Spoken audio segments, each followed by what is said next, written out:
Hey guys, hello. I've just got back from coaching a wonderful kid called Nico. Goalkeeping, guys. Maybe Allison should give me a call. I'll teach him how to be a decent goalkeeper again.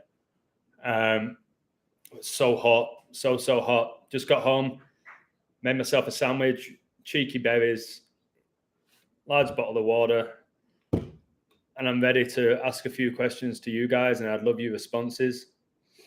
I'm really intrigued as to your responses, to be honest. So, what do you want from this knowledge? What do you truly want from this sacred knowledge? Hello, Sebastian. Good day to you, mate. Buenas tardes. Guys, if you don't know what buenas tardes means, it means good afternoon. I want you all ask what you want from the knowledge. So day in, day out, I put out content, which I believe is mind-blowing. Look at that, 5 in the live, 2 likes. Houston beat the Phillies 5-2. It's all connected to Kobe, whose NBA Finals record's 5-2. No shock. They finished 5-2.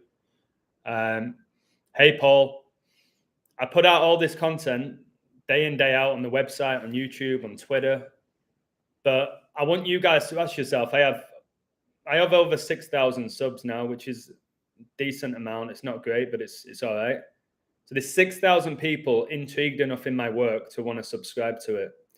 I'm really intrigued, guys, as to what you guys want from this work, from this knowledge. How's it going to better your life? If you're learning all of this, what's the purpose of it for you? Knowledge truly is power to me. All right. Knowledge is power. It can command obedience. Capable is he who is wise, baby. All right. And a wise man is strong. Okay. Knowledge can increase your strength. No doubt about it.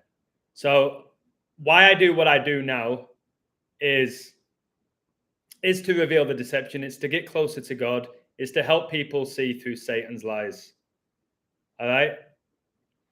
And in regards to knowledge, it's the ability to act on knowledge that is powerful, not just gathering it. I've told you there's a huge difference between a guy who's knowledgeable and a guy who is wise and has wisdom, who knows what to do with the knowledge.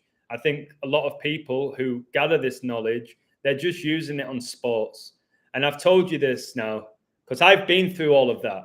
I was the guy who gathered this knowledge, who gambled, who coded every day, who invested all his energy into professional sports. And I've learned, because I'm wise and I have the knowledge, that by doing this, by gambling, by decoding games all the time, Satan's good with that. He's happy with that. The demons are all right with that. Okay? Because they know none of us, including myself, are ever going to go perfect with these picks. So I'm going to give you a really beautiful example here, all right, as to why people just have no idea how powerful this knowledge is and how easy it is for them to dismiss this knowledge if somebody like me, who they put on a pedestal as some sort of guru, gets a prediction wrong.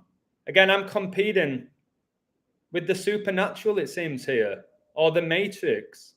I ain't competing with just a guy. You know what I mean? It's not like one-on-one. I'm going up against the supernatural. I've revealed so much, but I ain't going to get everything right either. And that's what people need to realize. So I'll give you a real prime example now of what I'm talking about and how it's such a crying shame. Like, I get people want to win money. I get that. I get there's a thrill from gambling. I understand that. I get that we're living through a really difficult time economically. I understand that, which again makes it more dangerous to bet.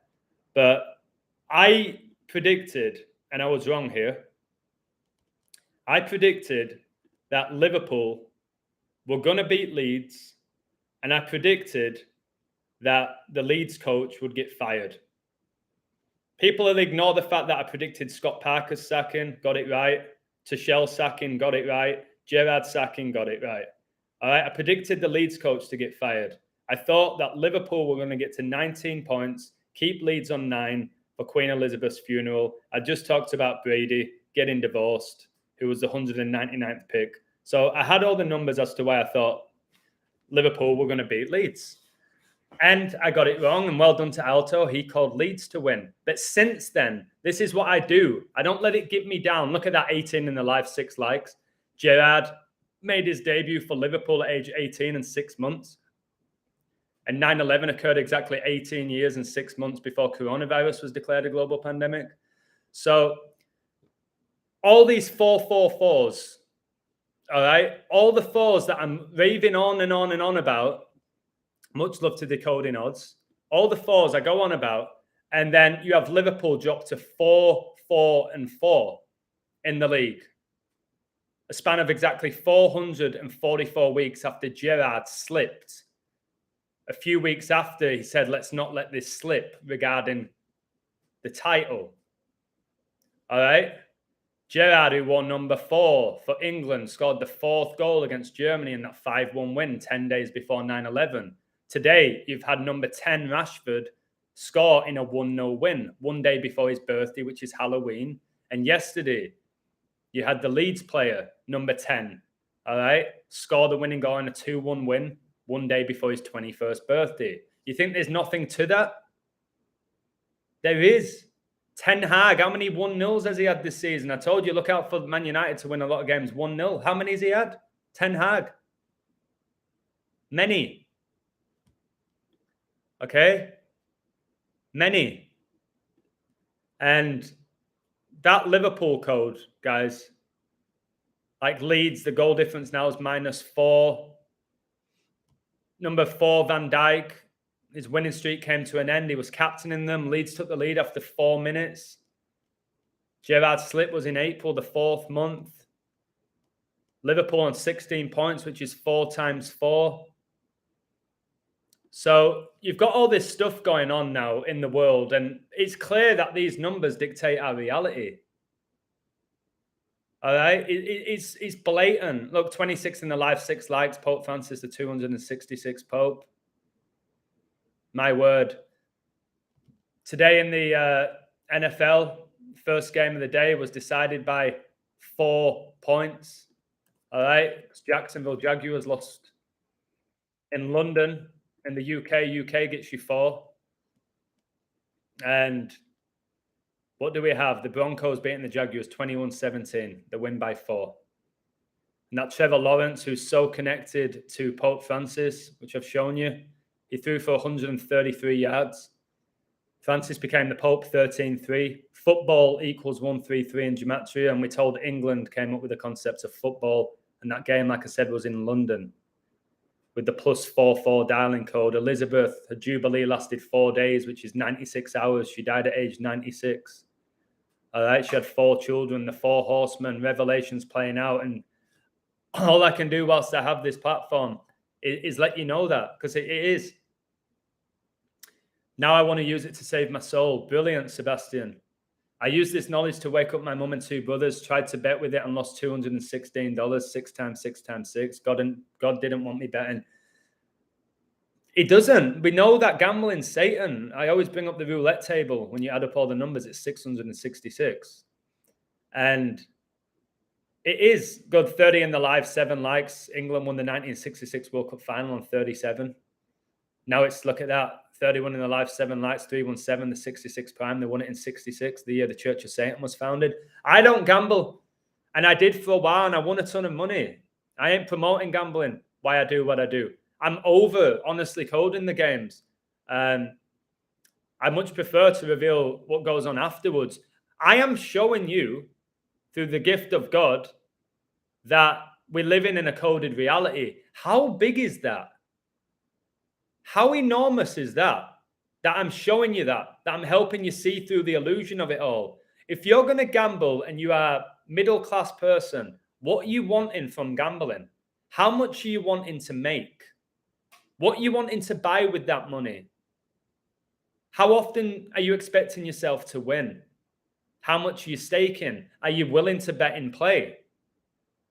Do you understand how to bet in play? Do you understand odds movements? Do you understand that pretty much in every game they are multiple riddles for each team or each fighter or whatever it may be? I do this to get closer to God. I was speaking to Chuck, who's just exceptional at coding. And we were just talking about, we do the sports because it leads us to bigger things. By doing these sports, it leads us to decoding the wars, pandemics, okay, celebrity deaths, financial crashes. It's why I've been able to call so many things. I ain't going to be perfect daily with sports picks. It's not realistic, especially when you're paying somebody $10. It's pretty laughable. So again, the Liverpool code was all about the number 4. Was it done after the game? Yes. Was it absolutely mind-blowing? Yes. But people will not be able to appreciate it because I didn't do it before the kickoff. Do you know what a crying shame that is? And by the way, when that Rodrigo scored, who was running back to try and get him? Number 4, Van Dijk. I tried to put the highlights in my YouTube video. They took it down for copyright. I did a 30-second clip of Joe Gomez. By the way, Joe Gomez and Van Dijk, the jersey numbers 4 and 2. Van Dijk's 4, Gomez is 2. What centre half wears 2? Oh, I used to play right back, collusion. The 42, because the beast reigns for 42 months. Liverpool are the Reds. They've been involved in more satanic rituals than any club this season. Slowly followed by no other than the Red Devils. So I'm going to read to you now. Hey, Happy Face Man. Hi, Adam. How are you going to be entertained without TV or mainstream media? Are you serious, mate? I haven't had that for close to a year now. I don't own a TV. I don't care about the mainstream. I don't care about professional sports. Yeah, the Sunak UK Prime Minister's age 42 became the Prime Minister on Diwali. It's just laughable at this point. It's almost like God wants us to wake up, or Satan is just completely mocking humanity. It's one or the other, and I'm not sure. I'm hoping it's that God wants us to wake up. It's given us every opportunity, guys. It really is giving us every opportunity to see through the illusion, and God's using people like me to help. But again, it's very difficult when my platform is as small as it is, which is a crying shame. It's a crying shame. So knowledge is all about learning. And then you gain knowledge through experience. You gain knowledge through processing information and just educating yourself.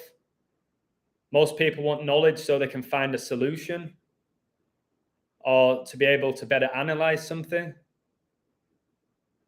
But this knowledge, guys, right now is sacred. We are in a scripted reality.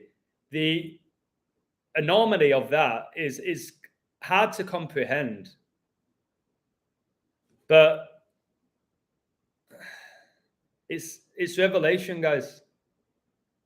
It's revelation. Hey, Divine, much love, baby.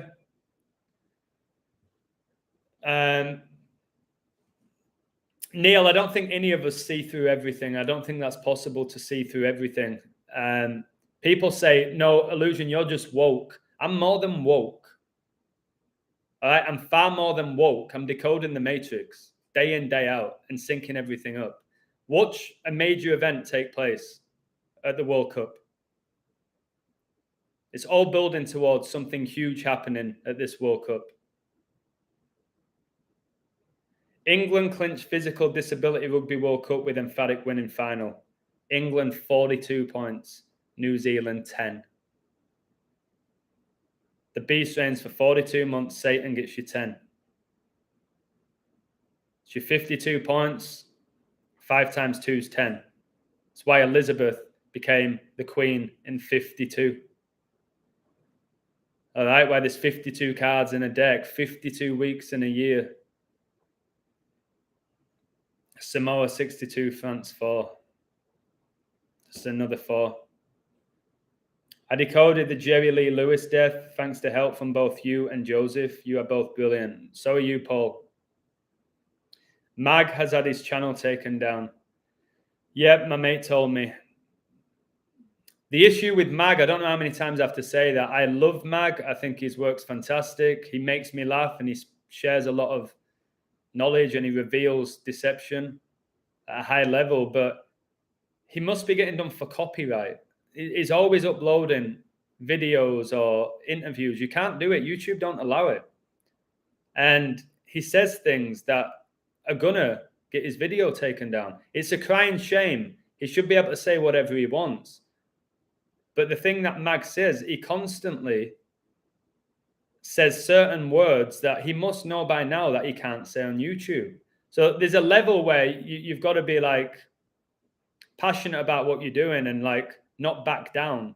But there's got to be a level of like awareness. So if I keep saying this, they're going to keep taking it down. He's got to learn from that. It was the same with Zach Hubbard going on about how he had 20 odd channels taken down because he said certain things that you can't say on YouTube. I've said I wish that I could say exactly what I wanted to say here, but I know I can't. I'd have way more followers if I could really break down my belief system. So you have a certain level that you can go with YouTube with what you can say, and you have to be smart how you present your work. If you're not, you're going to get all your videos taken down like Mag.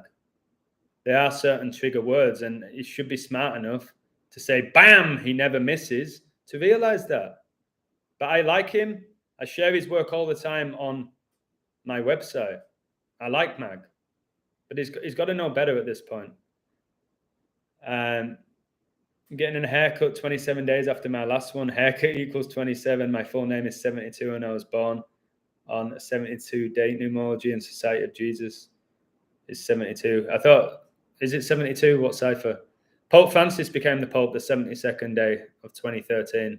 Jesuit order equals 72, not Society of Jesus. And that's why Brady won Super Bowl 55 on 7-2. So Lebanon 74, Jamaica 12.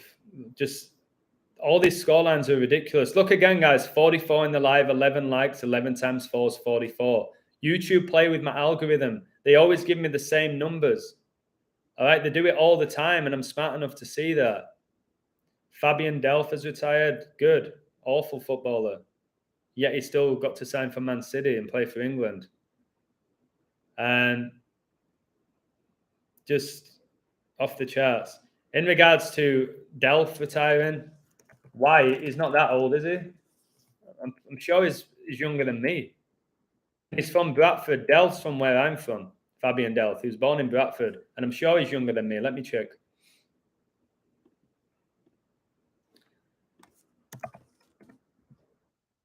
"32. He got married in 2013 when Francis became the Pope. He retires at age 32. Where's this? Who's come out and said that? But there's 32 rays in the Society of Jesus' logo. It's also 32 rays in Argentina's flag. That's why Aguero, the Argentine, got the goal for Man City in that 3-2 win to win them the league. He was on the books of Bradford City, just like me, as a youngster until he moved to Leeds, age 11. Of course, it was 11. That Reece Nelson scored 2 goals in 3 minutes and 1 second, like 31, the 11th prime. Arsenal stayed on 1 draw and 1 loss. All right. I told you the 31 and the 11 is just enormous. It's enormous. The 31 and the 11 connections, they're all over the place. And I was just given that blessing that was born on my dad's 31st birthday. And he was 11 when England won the World Cup. And 66 is the 11th. Try. So again, if you're just learning this and you lose your belief in it, if a sports pick doesn't make it or a couple don't make it, then you're not in it for the right reasons. You don't deserve the knowledge. Hopefully you'll push through all of that. There's going to be a World War III, there's going to be a new world order, and there's going to be something monumentally big happening at the 2020 World Cup. All right? That's all you need to know. You don't need to know who's going to win a baseball game or a rigged NFL game. You don't need to know these things. All right? It's going to be hit and miss for you anyway. If I was 70% every month, people will still call out the 30% I got wrong. Am I wrong? Tell me I'm wrong. They say, yeah, but it can't be. I can't trust this knowledge. You should be 100% correct all the time if it was as amazing as you say it is. That mindset means that you're under a spell. Satan's got you by the balls. All right? If you care more about getting a little bit of extra money in your bank account than this actual knowledge, you're going to be in for a world of hurt. Bam, next year. A world of hurt. Those who want to use this knowledge to build the spirit, you're going to be more prepared than the majority of the world. Rashford wears number 11 for England as well. Yeah, he does. Remember that Euro 2020 final? Finished 1-1 like 11, and England's first player to miss the penalty was number 11, Rashford. It's scandalous, guys. It's just beyond a joke. Italy equalised after 67 minutes. Bonucci, the 19th prime, and he wears number 19, COVID-19. Italy was the first nation to be hit with coronavirus in Europe. Of course. Number 3, Luke Shaw scored. The reason Luke scored was Luke 10:18, which is about Satan being cast out of heaven like a lightning bolt. And he wore number 3, Luke Shaw. And he's awful footballer. This big, fat left back who's mediocre. But he's got the numbers. He's got the Masonic ties. And he worships Satan. You have those things, you probably have a decent career in the world of entertainment. In regards, guys, to what went on in Korea, all I'm going to say is this. Watch out for Korea's game against Brazil. That's all I'll say. If you have a pen and paper, write down what I just said. Watch out for that game, Korea against Brazil at the World Cup. And see if anything happens on that day. All right? I'm not going to say exactly what I think is going to happen. I'm going to do a whole big code about it on my website. But that Korea-Brazil game, put that in your calendar. The South Korean Halloween psyop was all by the numbers. Didn't happen. It's all fabricated. It's a movie set. And like Mag said, why were they already CNN reporters on the scene instantly? Why were they already there? It's almost like they knew it was going to happen. It's a production, guys. It's law and order. Like what you watch on TV or The Bill or whatever it is. It's all a production. People still think it's real to an extent. All right? Because they cry during a TV show or a movie. They're still emotionally invested. I haven't coded this with the Korea. But by the way, Marcus Rashford, number 10, scores in a 1-0 win. One day before his birthday, which is Halloween. It's a joke. His birthday is the last day of the 10th month as well. Like, I told you Rashford would have a big season. And he's got a few winning goals now. So, all this stuff that's going on, guys, is all by the numbers. It's saying that 56 men were killed.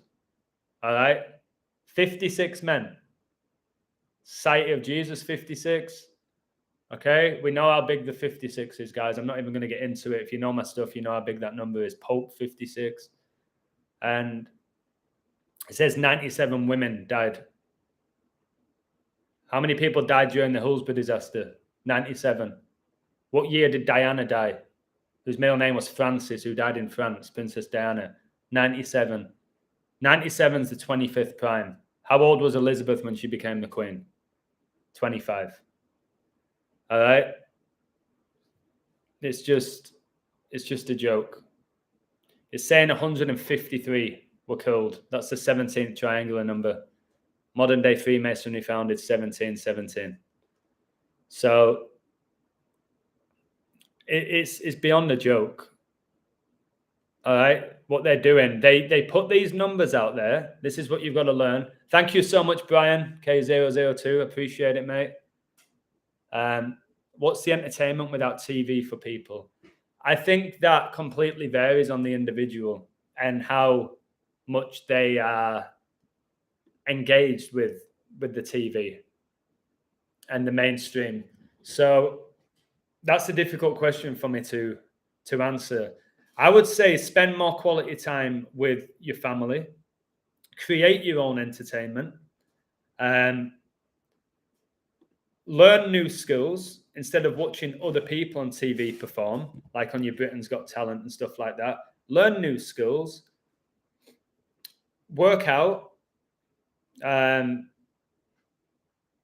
which I think is very important. Learn stuff like this knowledge, which is absolutely sacred. I think it could be a blessing. I wouldn't focus so much on being entertained.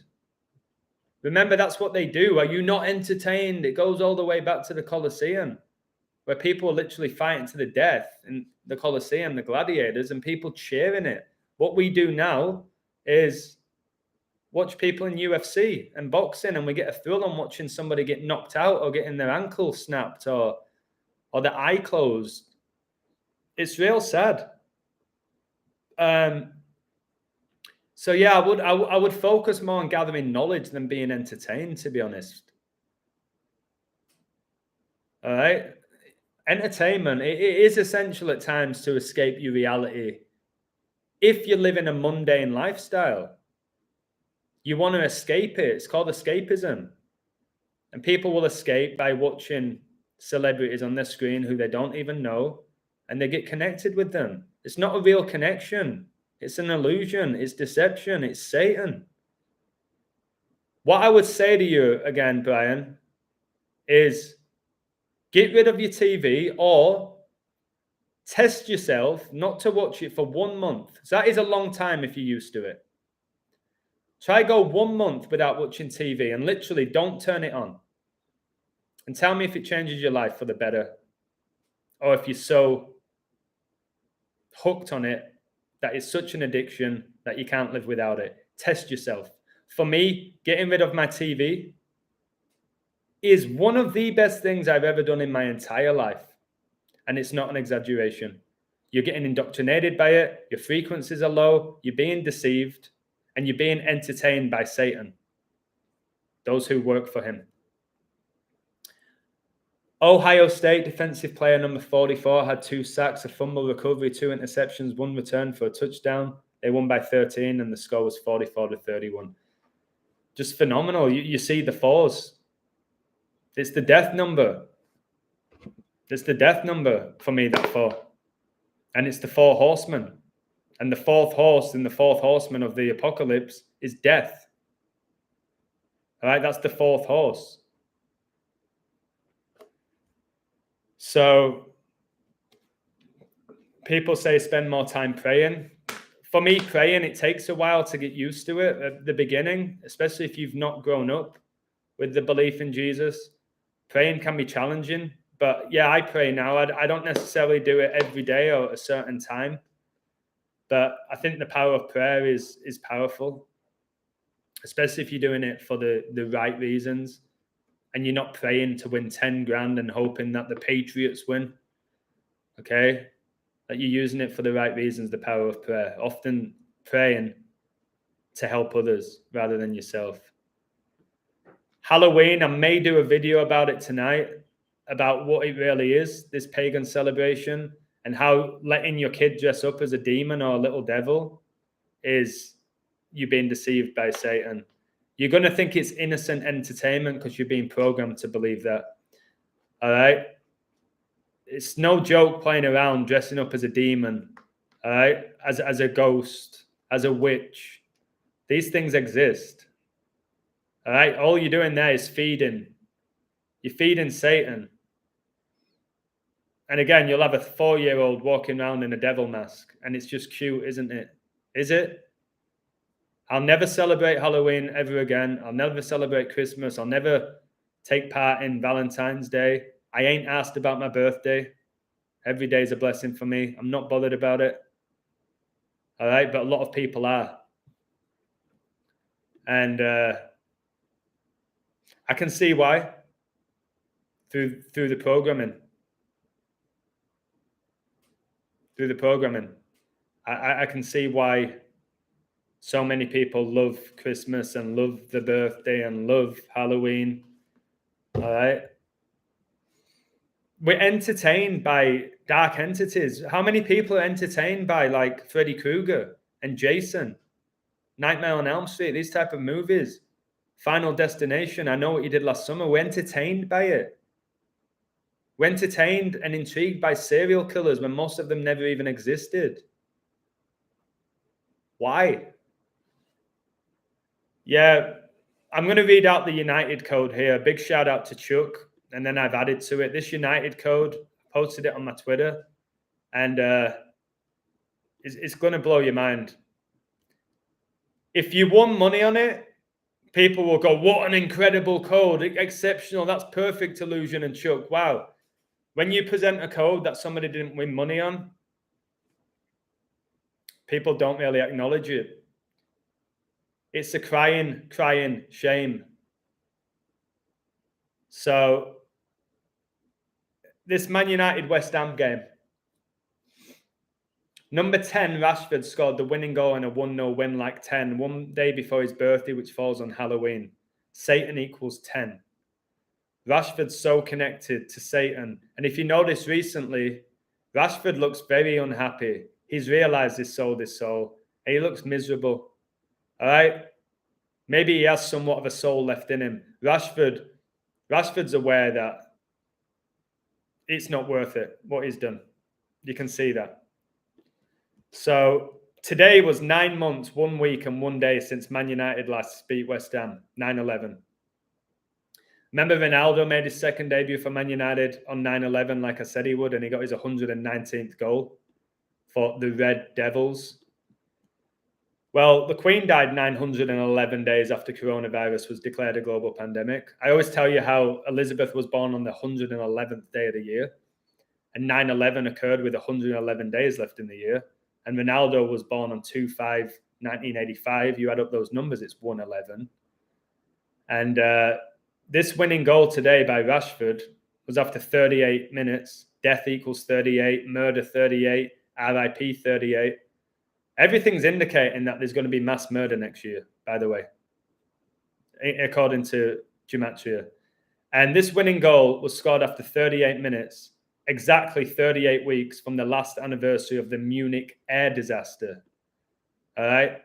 I told you today that Arsenal won in a big Kobe Bryant ritual. Arsenal is sponsored by Emirates Airline. Okay? It's deep. If you haven't seen that on Twitter or my website, check it out. Yes, I said Arsenal will beat Forest. Yes, they were big favourites. Do I care? No, I said it was all about Kobe Bryant and that Forest would drop to 238, which is Kobe's birthday. Kobe was drafted the 50th NBA draft. It finished 5-0. That Nelson came on, number 24, all right, which was Kobe's number. Came on, 2 goals and an assist. Man of the match. All right, all coded. It was all connected to Kobe. And like Chuck said to me, he said, the difference between you and I and everybody else in this community, pretty much, is that when we code the game correct, we're perfect. We're absolutely perfect. Everything we say within the code happens. Just like Chuck said that this game was 38 weeks from the last anniversary of the Munich air disaster, posted this before the game that Man United would win, and then the winning goal comes after 38 minutes. 38 weeks is 266 days. Pope Francis, the 266th Pope. Kobe and LeBron drafted 26-6. All right. Are we going to just dismiss all of that, who are so connected to the Pope? Prince Philip died on a day, leaving 266 days left in the year. This was both teams' 150th head-to-head game. Duke of Edinburgh equals 150. That was the name of Prince Philip. And the Munich air disaster, guys, 23 deaths. 23. 2 divided by 3 is 0.666. But Man United got to 23 points. And they stayed on 2 draws and 3 losses. And 23 is that 9th prime, guys. The number of completion. Man United got their 72nd head-to-head win versus West Ham. 7 + 2 is 9. West Ham United equals 72. Francis became the Pope on the 72nd day of 2013. The 72 Goetic Demons Brady won Super Bowl 55. Remember, Red Devils gets you 55. That's why the mascot, Fred the Red, wears number 55. Brady was there at Old Trafford when Ronaldo broke that goal scoring record, and he won Super Bowl 55 7-2, 7th of February. Ten Hag got his 11th win for Man United. The 11th Fibonacci is 89. West Ham equals 89. Man United equals 89. The Queen died on 8-9. The Hillsborough disaster was in 89. 11, guys, the square root is 121 because 11 times 11 is 121. And Ten Hag became the United boss 121 days ago. The Queen in gematria is 121. All right? 11 times 11 equals 121. Remembrance Day is honored on 11/11.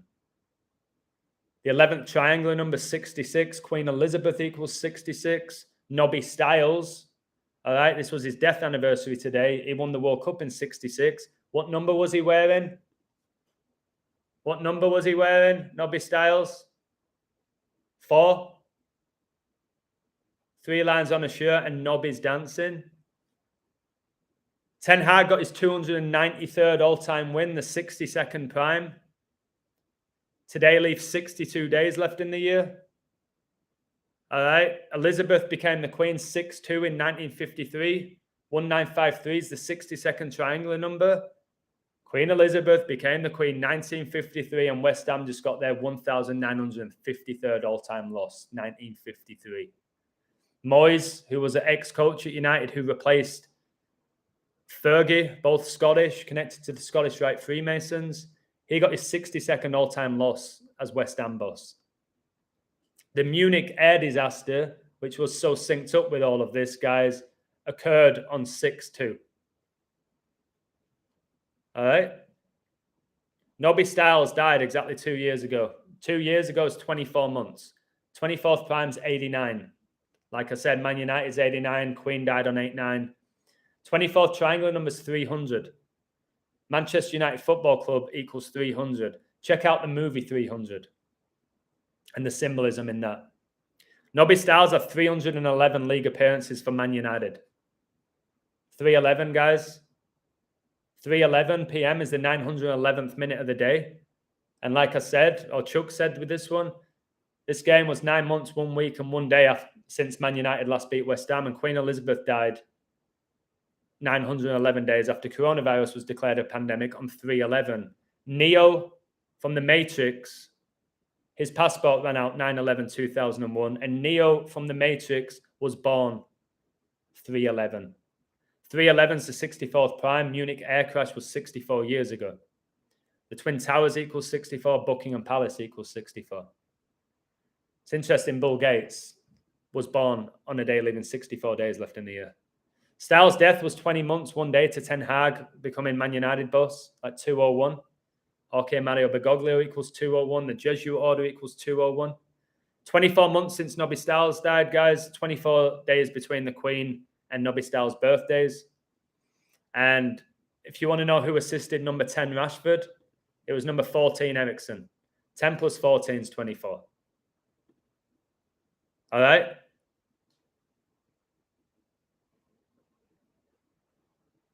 That's why United won and why they won 1-0 and why Rashford scored after 38 minutes.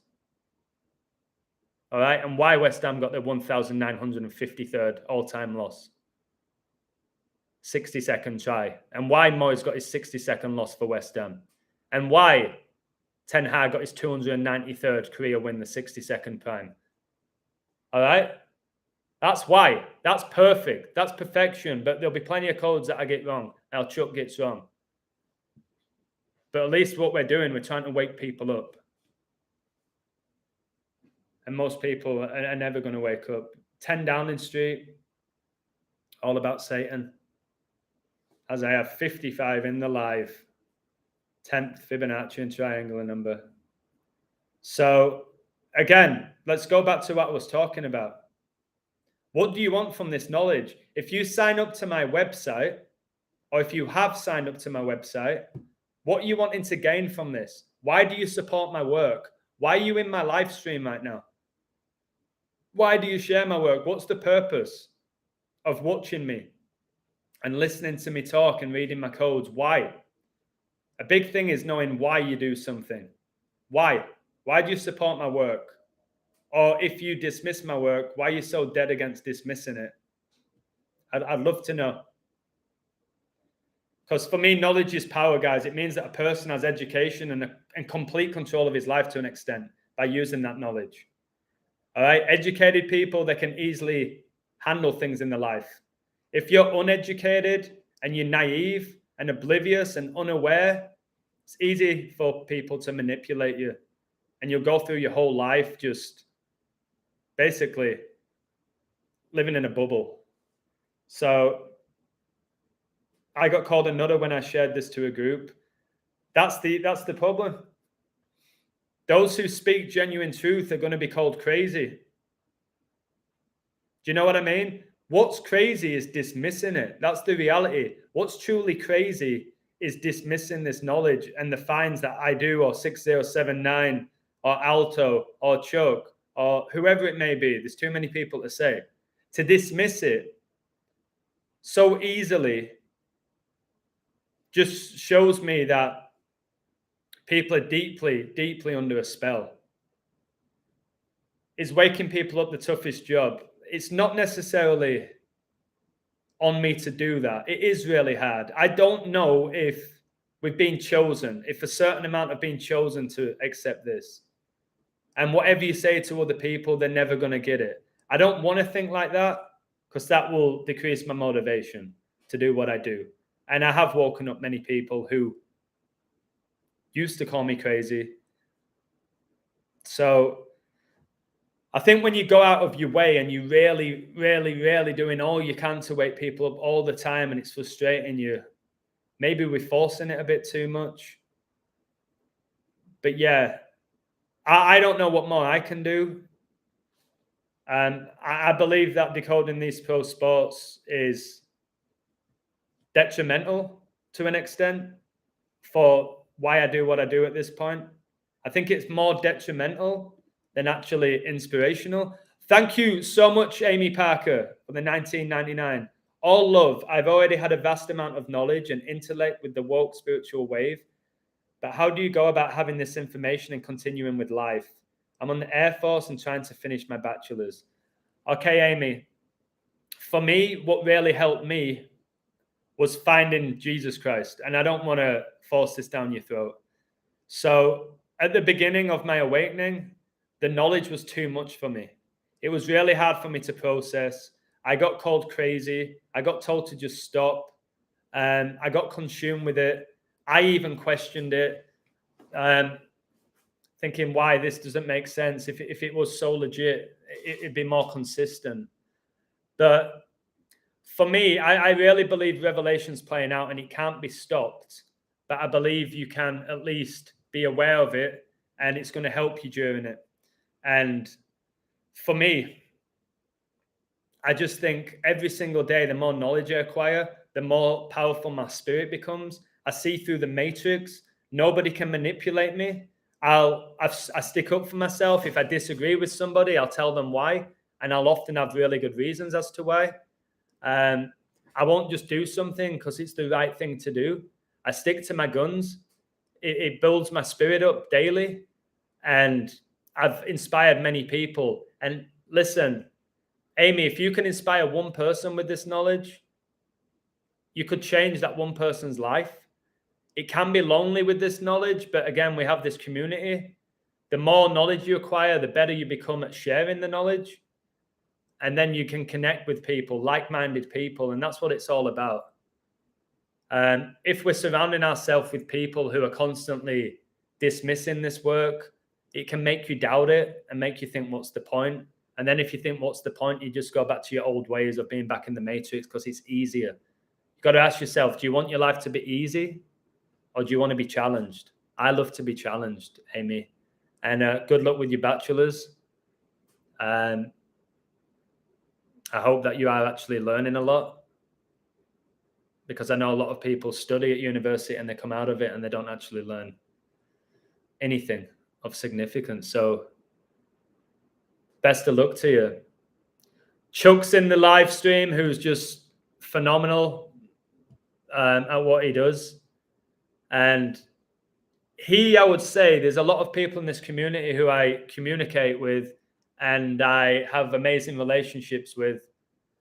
But I think when it comes to coding, that Chuck is the one who sees the way I see the code. And I think he does it for the right reasons, to be honest with you. Revetti and Sunak will put Boris in the curry pot. People are saying that Sunak's going to step down and Boris will come in. If that happens, then I don't know what to say. What do you think the agenda is with Ireland and the UK letting everyone in without visas? Eventually, there will be no tax money to even scrounge off for them. I think it'll have something to do with that. I think they just want to create chaos as well. They've done that. And again, much love to Eastern Europeans and all of that. But there's so many people that I think why so many people voted Brexit was because they didn't want more people coming to their country and taking their jobs, this, that, and the other. And again, when it comes to visas and passports, why are we letting man decide that? Like a small group of people telling us that we can or can't go somewhere. It's not right. We should have universal passports where we can go wherever we want. Simple as that. I guess to an extent, if you've committed a heinous crime, all right, you've got to get punished and all of that. But restricting our travel or changing rules every now and again, it's scandalous. When I got with my wife, Betsy, we went to England. I thought maybe I'll see if I can get her British passport and she can work just like anybody else. And no, it was during when Theresa May was in power. Yeah, Theresa May, who stepped down after 3 years and 11 days, 3/11. All right, 3/11, when coronavirus was declared a global pandemic. And they made it almost impossible. All right, basically telling me your wife needs to be out of the country for at least 6 months. You have to prove over a year period that you can support her without her working. She has to pass an exam. She has to do this. But then I'm an English guy, fell madly in love with somebody, wanted to bring her over to give it a go. No, but then they were letting in anyone basically from Europe could just cruise over and work. But the guy who was born in England, who fell in love with a beautiful Mexican girl, was unable to have her come and live with me. The system's backwards. The system is designed to crush people. All right? The system is designed to keep you in a loop, to keep your frequencies low, to have you live for the weekend, where more often than not, you're going to do habits that are not good for you, whether it's drinking or gambling or whatever it may be, or watching your movies, all these habits that are not good for you. That's why it's called a weekend. It's a week end to your week. All right? Most of the time, I don't know what day it is, and I would say that's a huge blessing. A huge blessing not knowing what day it is. But our lives are so structured in a way where it limits us, I think. I agree, Adam, but do you think the taxpayer should pay for everyone to live in their country for free? I agree with free travel, but it isn't fair for everyone to pick up the bill. I believe paying tax is disgraceful. That's all I'm going to say about that. I think there should be freedom of movement. I think if you're going to move to another country, you have to work. I don't think anybody, not one person, should get support from the government. All right? Not one person should get support. If they have 6 kids, deal with it. You brought them into the world. All right? I don't think that anybody should be getting support. Potentially with disability, your disability allowance, like genuine disability, not those frauds who pretend that they've got medical conditions. I mean, genuine disability where you have to support somebody to maybe look after that person. But yeah, the whole tax is a disgrace. To pay 20% to the government, so you're working one day for free, more often than not, is an outrage. It's disgusting. And respect to anybody who goes against the system and finds ways of going against it. Guys, playing along with the system does not make you a good person. It makes you a good slave. That's all it does. Doesn't make you a good person. So that's what I'm going to say about that. Tax is a disgrace. It's slavery. And right now, the majority of the world is enslaved to the system. But there's ways of breaking free. Like Freddie Mercury said he wanted to break free. There's ways. All right? I don't think you can escape the matrix. You can master it. But the only way you can do that is accepting and being aware that you are living in one. We're in a coded reality, whether it's God, whether it's Satan, whether it's AI, all right, supernatural, whatever it is. We're living in a coded reality. The sooner you become aware of the coded reality, the better. And these people who are running the show, they're aware of the coded reality and they take advantage of that and they abuse and manipulate those who are unaware. That's why knowledge is power. When you have knowledge, you take advantage of situations. When you don't have knowledge, people take advantage of you. It's that simple. So if anyone ever wants to test me, do you think they can? Do you think they can provoke me? Do you think that they can scare me? Not with the knowledge that I have. Not one person is going to be able to do that. Can people mock me and ridicule me and try and put me down a few levels? They can try. They can try, but what are they doing to help people? What level of knowledge do they have? What have they predicted? Hardly anything, if anything at all, of big predictions. So I'm a strong-minded person. I think you have to be doing this work. All right. I think anything where you're making predictions, you have to be strong-minded or you're going to get eaten alive. You've got to be able to deal with failure. You've got to not get too big for your boots when you succeed. All right. You've just got to keep spreading the message of God, baby, and calling out Satan. And that's what I'll keep doing. The drinking culture in the UK is pathetic. Yep. The average lifestyle of people in the United Kingdom is pathetic. I was there for 5 weeks and I witnessed it. All right. You go, you work your mundane job, 9 to 5. Most of them are in relationships they're not happy in. All right. They all look tired. They live for the weekend. They go get pissed at the same pub that they always go to. They watch their football games. They gamble on them. They have the Sunday dinner and they repeat it all over again. But in between, they might get a week or two on holiday. All right. Maybe go to a nice restaurant once a month. Celebrate the birthdays and the little Christmas and all of that. It's weak. All right. What I love about Mexico, just people are just, they're alive here. But at least where I live, it's not all work, work, work. People find a nice balance with the life. And I'm sure the weather has a big say in that. But yeah, the drinking culture, that's just, it's weak. It's weak. I drink, don't I? I have a few beers. But it's just this. I told you, when I went back to England, the people who were drinking in those pubs 20 years ago were in there. And it was the same music. They were drinking the same beer. All right, hanging around with the same people. And they're the people, this is what gets me, they're the people who will call me nuts because they don't have the intelligence to process what I'm doing. They'll say I'm nuts and I need to get a life when they're basically just living in this endless loop. But that's their choice. If it makes them happy, good for them. Whatever, their choice. If they're not hurting anybody, their choice. But for me, nah, I ain't going out like that. Something huge is happening next year. And those people calling me crazy and other people crazy, they'll be the ones going crazy themselves when it all plays out in front of them.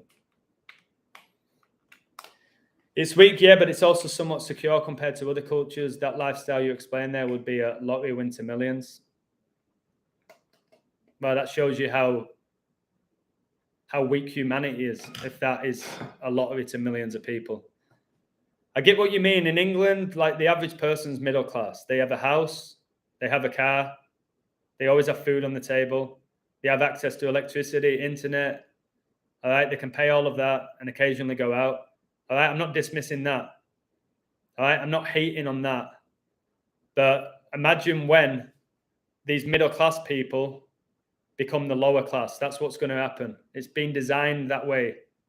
That's why the middle class, the average person in England, all right, this is the average person in England. They make enough money to survive for the month. Maybe a little bit left over to put towards a holiday. That's what they do. So what's going to go on, and it's so blatantly obvious, and call me crazy if you want, and it's already happening, and people will say it's inevitable and accept it, which is weak. You're going to have these middle-class people who have been content being content, comfortable being comfortable, who are going to slowly become more uncomfortable. And everything's going to go up, and it is. And it's going to keep going up and keep going up, but your salary won't go up.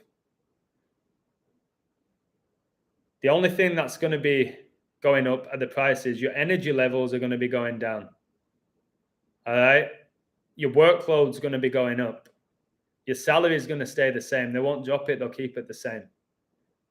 So now these middle-class individuals, which is, I'm guessing 3/4 of England or more, are going to be in the lower class where they're struggling to pay the bills. That's what's going to lead to mental health. That's why they're pushing mental health issues all over the world and have been now for a year and a half, because they know what's going to happen next year is going to break people. Break them. Financially, spiritually, emotionally, physically, mentally, break people. Is it going to break me? You know it's not. You know the answer to that. Not a chance, because I'm prepared for it. So again, what I'm saying, if you're going to work your little job that you don't really care about to go on your one night out Friday night and gamble and do your spots, and you're all right with that, okay, and you're content with that, fine, your life. What are you going to do when you don't have that, where you don't have money to go out with your friends and have a few beers? You don't have money to go watch Man United and have a little bet on them. All right? People will be lost without that one night out and the football. Somebody mentioned earlier in the live, how am I going to be entertained without the TV? Will you have a TV if you can't pay your electricity bill? No, you won't. No, you won't. I think soon enough you're going to figure out how you're going to deal without being entertained. And I've said for a long time now that this will be the last ever World Cup. All right? I think pro sports are going to die soon. They're going to be gone. And I think overall it'll be amazing. It may affect my platform if I still have one. Maybe I don't have as much people because there'll be no sports to code. There'll be nothing to reveal. And that's fine as well. That'll just mean I've done my job. Will you ever try out for WWE? No. Why would I want to take part in a satanic organization? I love WWE. I really did. But I've done too much research on it now to show that it's being run by Satan. You might say Vince McMahon is Satan. No, he's just working for him, all right? Will I ever fight Triple H? You might see me at the next WrestleMania. By the way, Undertaker, who had that WrestleMania streak, he became 21-1 after losing to the Beast, Brock Lesnar. 2-1-1 is when the Basilica was struck by lightning, all right, at the Vatican. Think about when The Undertaker comes out, his music. Look at the video in the background with the lightning. 211's the 47th prime, guys. A huge number of the Freemasonry. That's why the Freemason compass is at 47 degrees. Undertaker going 21-1 was not an accident, and him losing that streak against somebody whose nickname is the Beast Incarnate. All right, this is the stuff I can do that most people will never even think of.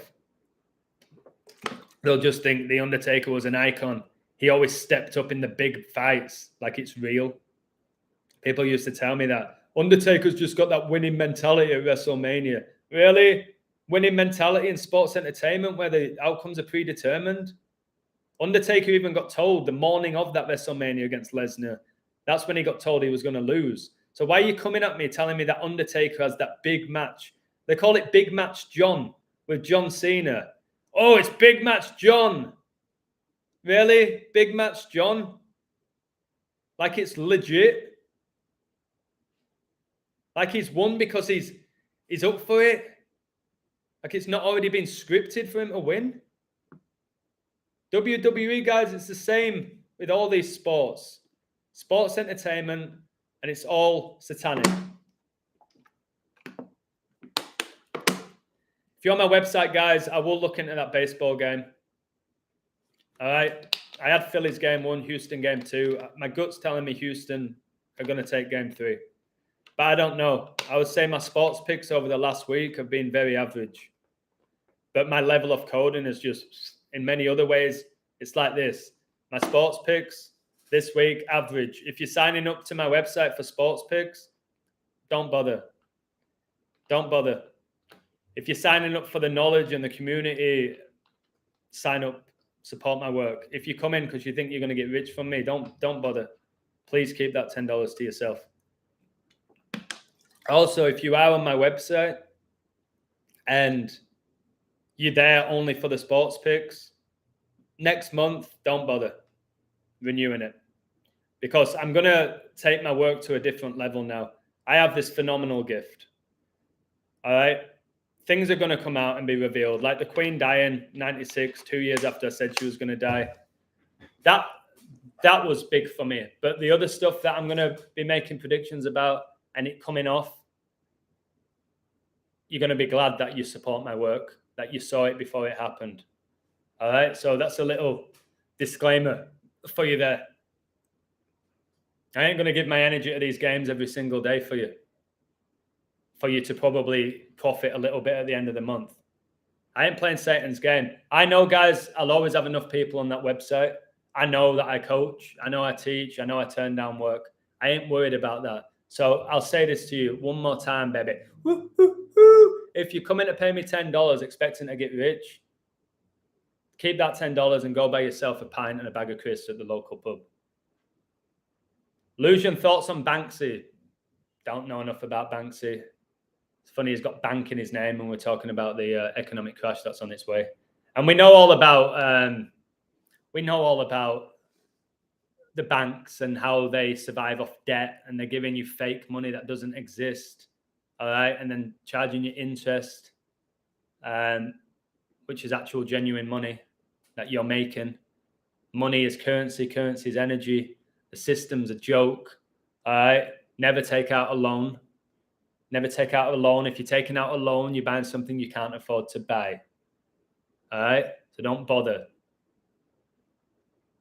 Melodic music is a psyop. I don't know. Adam, can I promote a YouTube video here, please? 100%. Promote whatever you want. I had 20,000 steps due to my job yesterday. I'm doing online training right now. That's phenomenal. That's phenomenal. How difficult is the training, Ellie? Like for me, I love the physicality of the world. I love to train. I love to work out and run and challenge myself. And do you enjoy that? Or is it a bit of a chore having to do it? Or is it something you actually enjoy to do? Mate, can you decode that ritual today when Arsenal holding up that T-shirt when they scored? What T-shirt did they hold up? Adam, I did ask for your book. How do I get it? I will send you it today. I'll send you it today, brother. And by the way, so you all know about my Queen book, I've edited it. I've added more. I've made it better. As far as I'm aware, there's no errors in it. There may be, but you're going to get it. If you're on my website, the updated version is going to go up tonight. It's version 10. All right. I keep adding stuff to it because remember, not many people have read it, probably about 400. So I'll get you that today, mate. I was kind of lost today when Arsenal didn't win 7-0. The code was very peng too. No, the 5-0 was all about Kobe. That's why Forest became 238. Kobe's birthday, 23-8. 5-0. Kobe was drafted in the 50th NBA draft. Arsenal's number 2 got stabbed a few days ago. Yeah, did he? But did he get stabbed? Said he got stabbed in Italy, didn't they? Did he get stabbed? Is the big thing. Or did they just report it and get the number 22 out there? Running inside a moving train is scientifically better. Can you add page numbers to the contents? Yeah, But for my Queen book, yeah, I'll add page numbers for you. I'll do that. Everything is energy, 100%. Energy is sacred. Energy, vibration, frequency. So that's why I said you've got to be aware of who you give your energy, what you give your energy. We can very easily give all our energy to calling out Satan and just coding sports and trying to win money. Or you can do this for the right reasons, which I'm doing. Yeah, it does look like Verstappen's going to win. And it was on pole position. Usually when he's pole position, he wins. I do average 100 steps a day around the gaff. Congratulations, Chris. What you do, you walk to the fridge and get a beer and then sit back down. Then go take a piss and sit back down. 100 steps ain't going to do a lot for you, mate, but it's better than zero. Better than zero. Running is... I'm going to disagree with you where you said you can do more like Captain Tom Moore. Yeah, Tom Moore, mate, he did 100 laps around his garden and raised 33 million for the NHS and then died the 33rd day of the year, by the way. That guy, that Tom Moore as well, I think it was somebody just playing him. Probably even a fictional character, to be honest with you. Probably just somebody in a mask. So, yeah, he walked 100 laps. Then did he die at age 100 as well? I think he did, didn't he? Let me double check. This clown, Captain Tom Moore and Bobby Moore won the World Cup, captained them. This guy's burial as well, Captain Tom Moore. I remember it was 227, which is the 49th prime, which all connects to Revelation. And 49 is when Prince Philip died. Yeah, Captain Tom Moore did 100 laps and he died at age 100. 10 times 10 for Satan's 100. Rashford got his 100th goal today. Number 10 in a 1-0 win. Yep. No, Adam, it's because Rashford's so good. He's such a good talent. Rashford grew up, by the way, on the same estate as Danny Welbeck. Danny Welbeck came through at United. Pretty much the same age as Rashford. Both represented England. Came through the same estate. So, guys, can we all just have a minute's silence for Captain Tom Moore? Because what he did for England by walking around his garden 100 times was truly inspirational. So, guys, I want you to light a candle. I want you to close your eyes right now. And I want all of us, every single one of you in the live, to take a moment's silence, 1 minute silence for Captain Tom Moore. Starts now.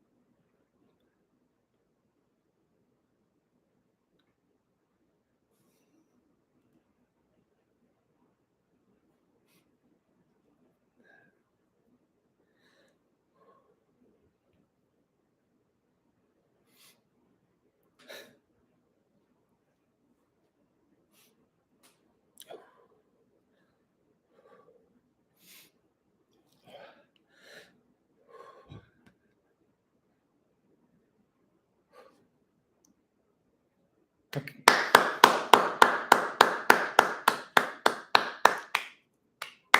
Thank you, Thomas. Thank you for your bravery, for walking 100 laps around your garden. Thank you. Thank you for that, guys. Sorry, I don't often cry. I think I've only cried once before on my live. This is the second time.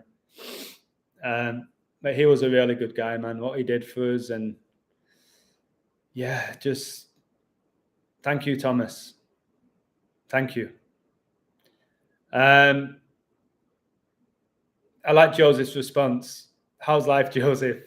Hanging in there, Neil. Thank you. It does kind of feel like that at times, hanging in there. You know what I mean? But you got to be Rocky Balboa. How many times was he in a fight hanging in there? Adrian! Whose wife had a bloke's name because Sly Stallone's a woman. Like, how many times did he hang in there? Like, you know what I mean? Adrian, gotta get back up, try again. All right, you got to get back up and try again, baby. Tom Moore lived in a first floor flat. Oh, yeah. Rest in peace, Prince Philip. All I can hope is he fulfills his lifelong dream to be reincarnated as a young Saudi Arabian lady. Hopefully. Prince Philip did so much for us, guys, as do all the royal family members. If you think about what they've actually done, we should be so grateful to each and every one of them. I'm still really struggling with the fact that Queen Elizabeth died. Because she was like one of my inspirations, Elizabeth. She was so funny and caring and considerate. She had this beautiful smile. She could light up a room. And her speeches on Christmas Day, guys, a day leaving 6 days left in the year for Satan, were just, they really were inspirational. I'm really like, Elizabeth. But she had a good life. She lived to age 96. She raised 4 beautiful children. She had a 73-year marriage with the wonderful Prince Philip. So we've got to remember the good times, haven't we, guys? You know what I mean? Yeah, maybe tomorrow we'll do a minute silence for William Shakespeare, who was the first man to be vaccinated. Because he was another really inspirational guy, wasn't he? Hey, Obi, how you doing, mate? Yeah, I wouldn't go around making long-term plans, Chuck. I agree with you. If you're making a plan now for your vacation next year, next August, good luck. Good luck. I would go day by day and enjoy the show, baby. I would go day by day. Minute silence for Jimmy Savile, Prince Charles's best friend. Jimmy Savile looks like he's definitely from the same bloodline as Boris Johnson. Rarely study their faces. And I think Steve Coogan is from that bloodline, who plays Alan Partridge.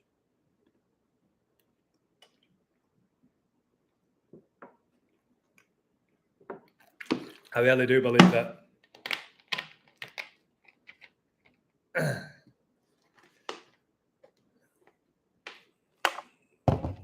Minute silence for Matt Hancock. Just the names of these people, Hancock, it's just a joke. Do you expect the world to even be here this time next year? Yes. I think a lot of people won't be here, though, unfortunately, but I think the world will be. It's all going to happen. It's going to be around the World Cup time. And then, obviously, that's right at the end of 2022. And then there's going to be a bit of chaos for a few weeks, building up to 2023. Put it this way, guys. I'm not sure what's going to go down on Christmas Day for you guys, if you're still living the whole thing of the typical Christmas. If something major goes on at this World Cup final or during it, and a war gets announced, there's so much war rituals with this World Cup. It is scary. There's so many 9/11 connections. It's off the charts. Just even looking at the fixtures, because it's all been predetermined. You look at the fixtures, and you see that it's deep. It's biblical. The World Cup final is the day after Pope Francis's birthday. He turns 86.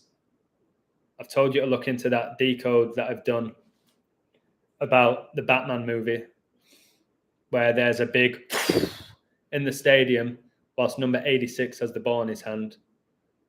I keep telling you, look out for the game Brazil versus Korea involving Neymar, who recently had the documentary called Perfect Chaos. And there's an image of him in the Joker mask. Okay? Neymar, who signed for PSG for 222 million euros, 222. All right, Order Out of Chaos is 222. And then there's a documentary called Perfect Chaos about Neymar. There's a Simpsons episode where Neymar has what looks to be a heart attack. So, something's happening. This ain't going to be a typical World Cup where nothing happens. Something major's going down. They've put it at a controversial country for many reasons, mainly biblical. But this ain't going to be your typical World Cup that takes place in Italy or England, all right, or Brazil. This isn't Qatar, guys, the Middle East, all connected to Jesus. And you guys need to sign up to Watchman Report, who always talks about the Saudi princes being connected to the Antichrist. So you've got to keep an eye on when these leaders are meeting up with these Arabs. You've got all these Arabs coming to the Premier League and buying Newcastle and Man City, PSG. All right. Dominating. Maybe not so much Newcastle, but look at the season now. What they're doing with a very average team. If Newcastle were bottom of the league with that squad, you wouldn't bat an eyelid, would you? You wouldn't bat an eyelid. Yeah, DWG, you know what I'm saying. There's either going to be a threat or something's going to actually happen. I think it's going to happen. One currency system and social credit score. I am not sure if it is next year, but pandemonium will be obvious to those who are not sleeping. Pandemonium is also the capital city of hell, which a lot of people don't know. Then you've got Pan. That's why we have a pandemic. Pansexual. Miley Cyrus is pansexual. So yeah, pandemonium is the capital city of hell.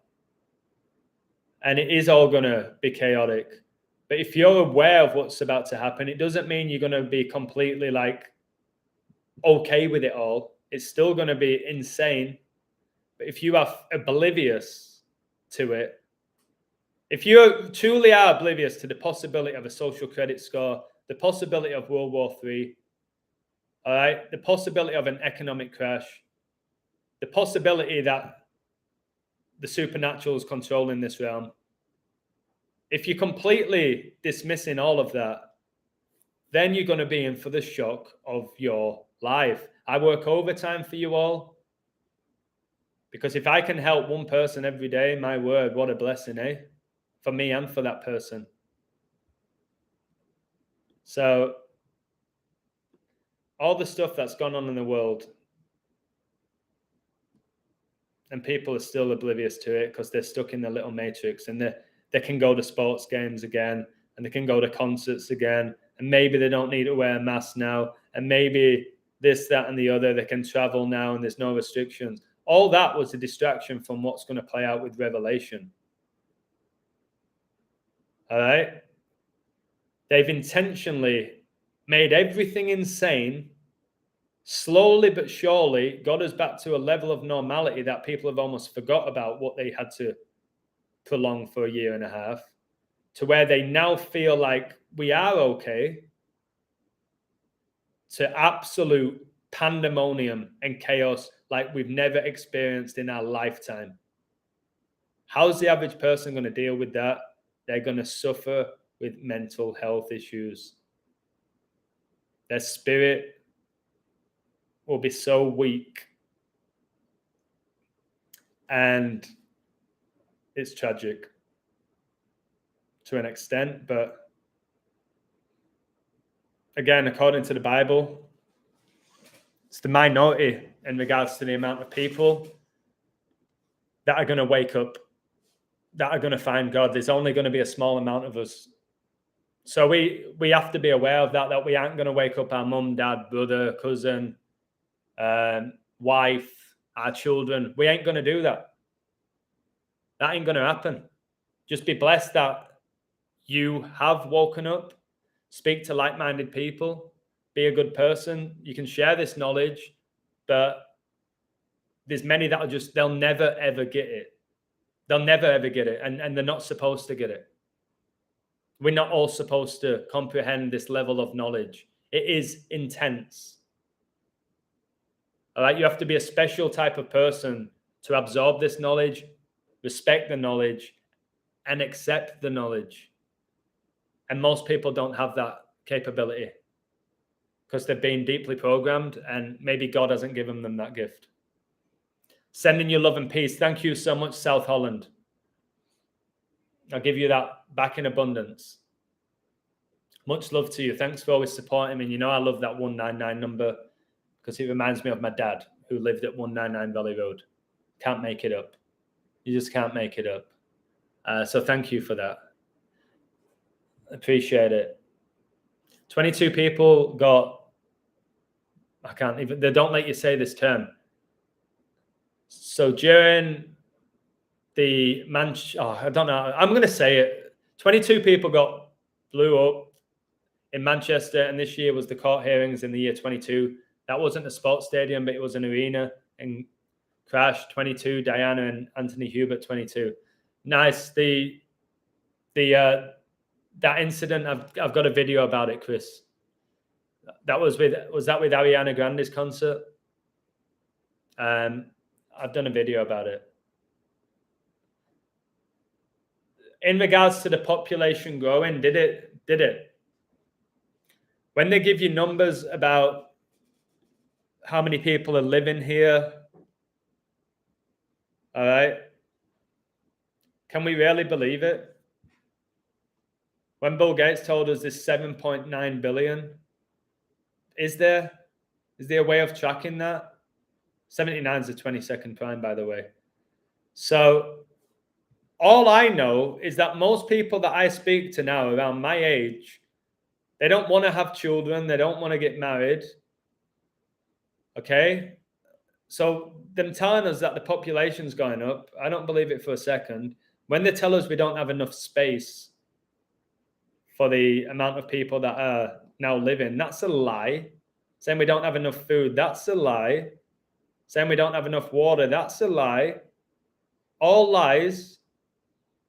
So yeah, for me, is the population increasing? I highly doubt it.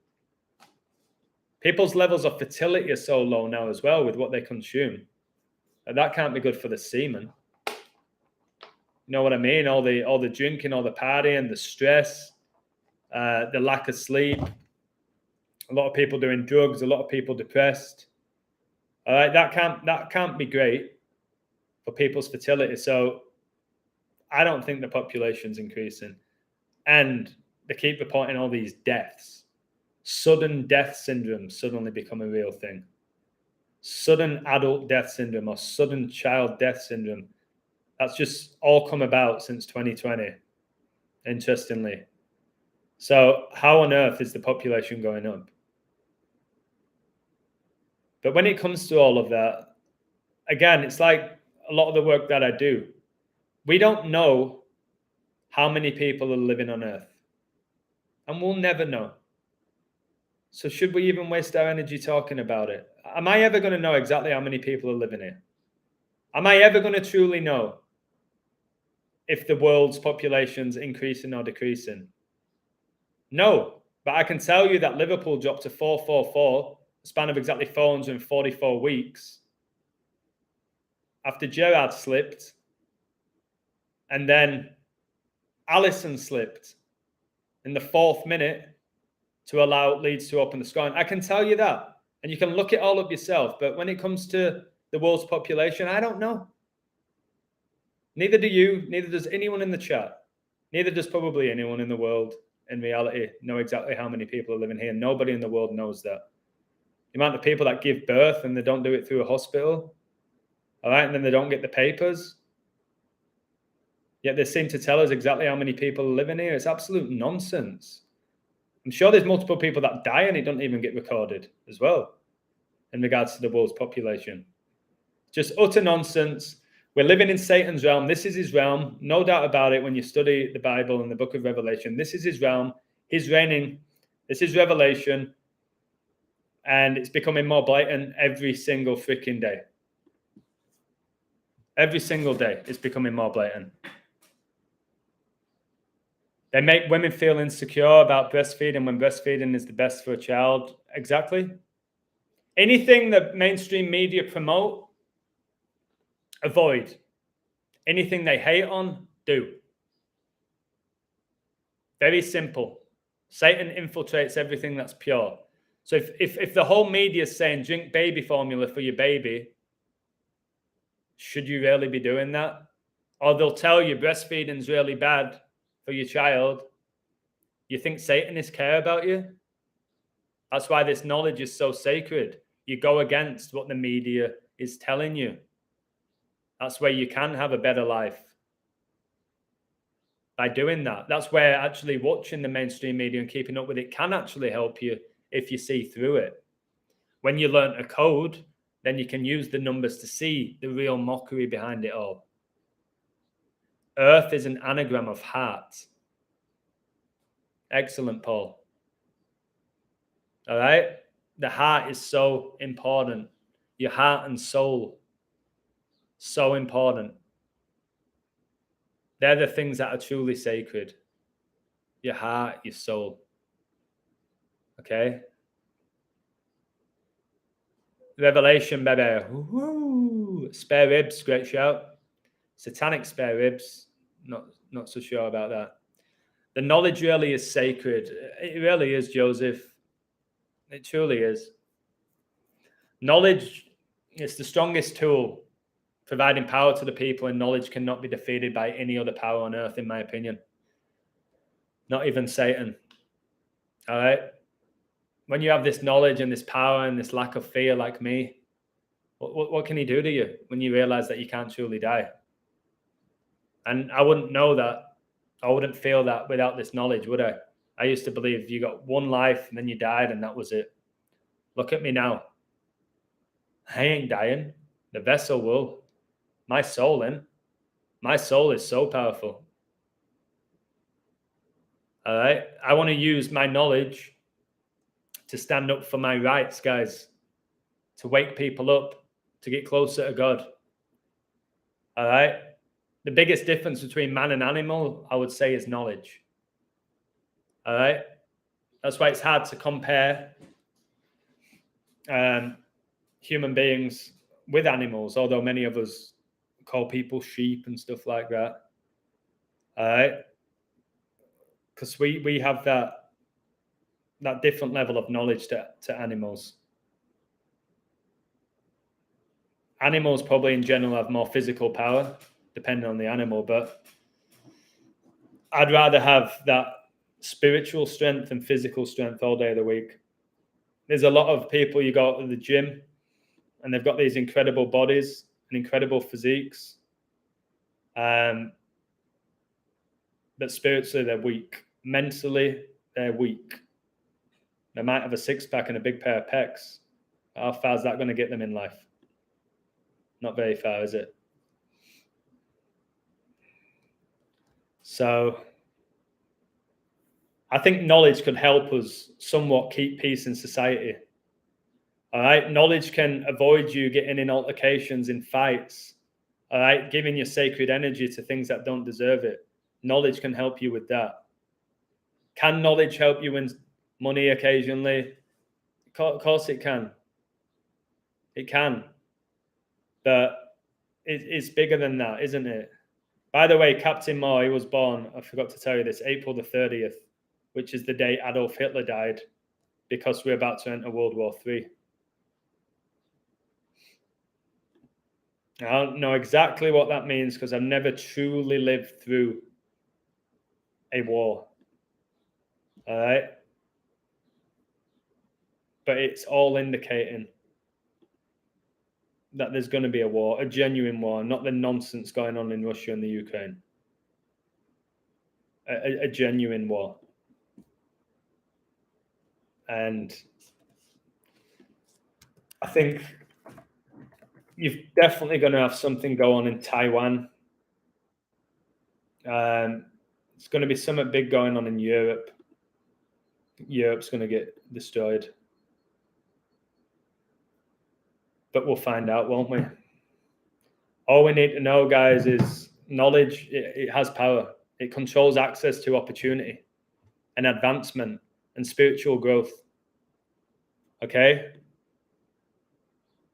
Increasing your finances, it can give you opportunities to certain things. It can somewhat advance your situation in life, but it's often short term.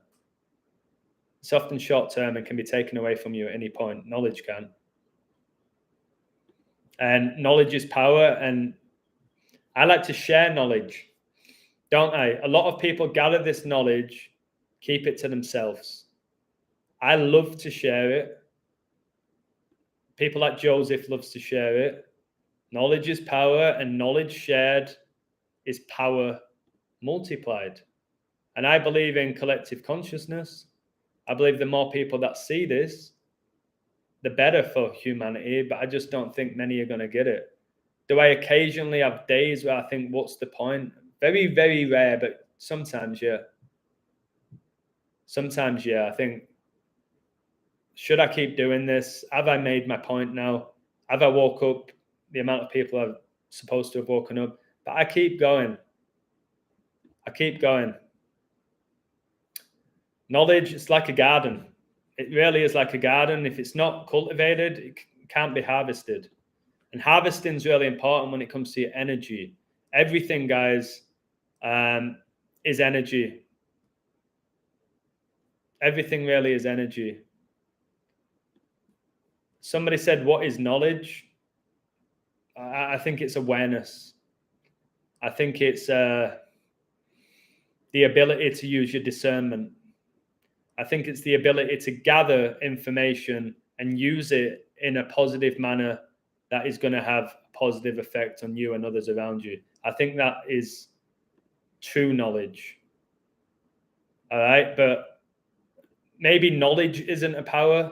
Maybe applied knowledge is the power. Thank you so much, Divine Baby. Thank you. Let's just say you are number one.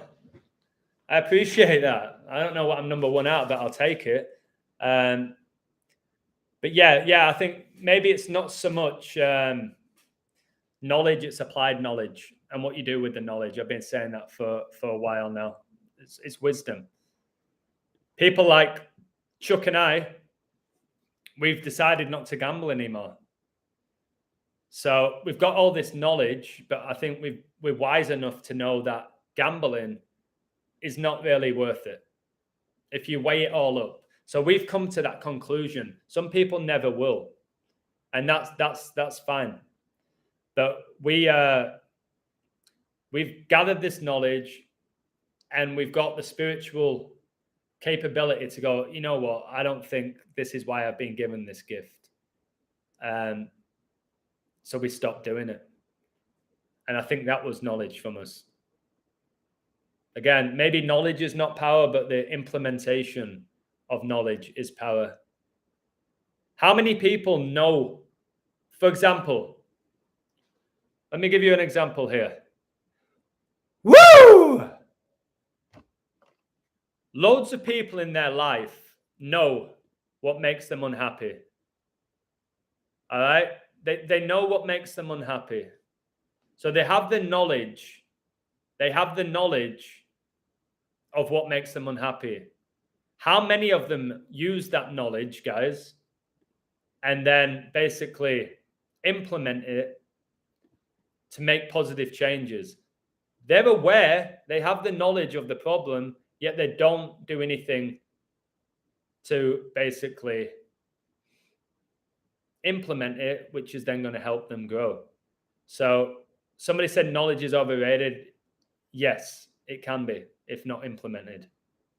All right. For me, though, true knowledge in which is implemented is liberating. All right.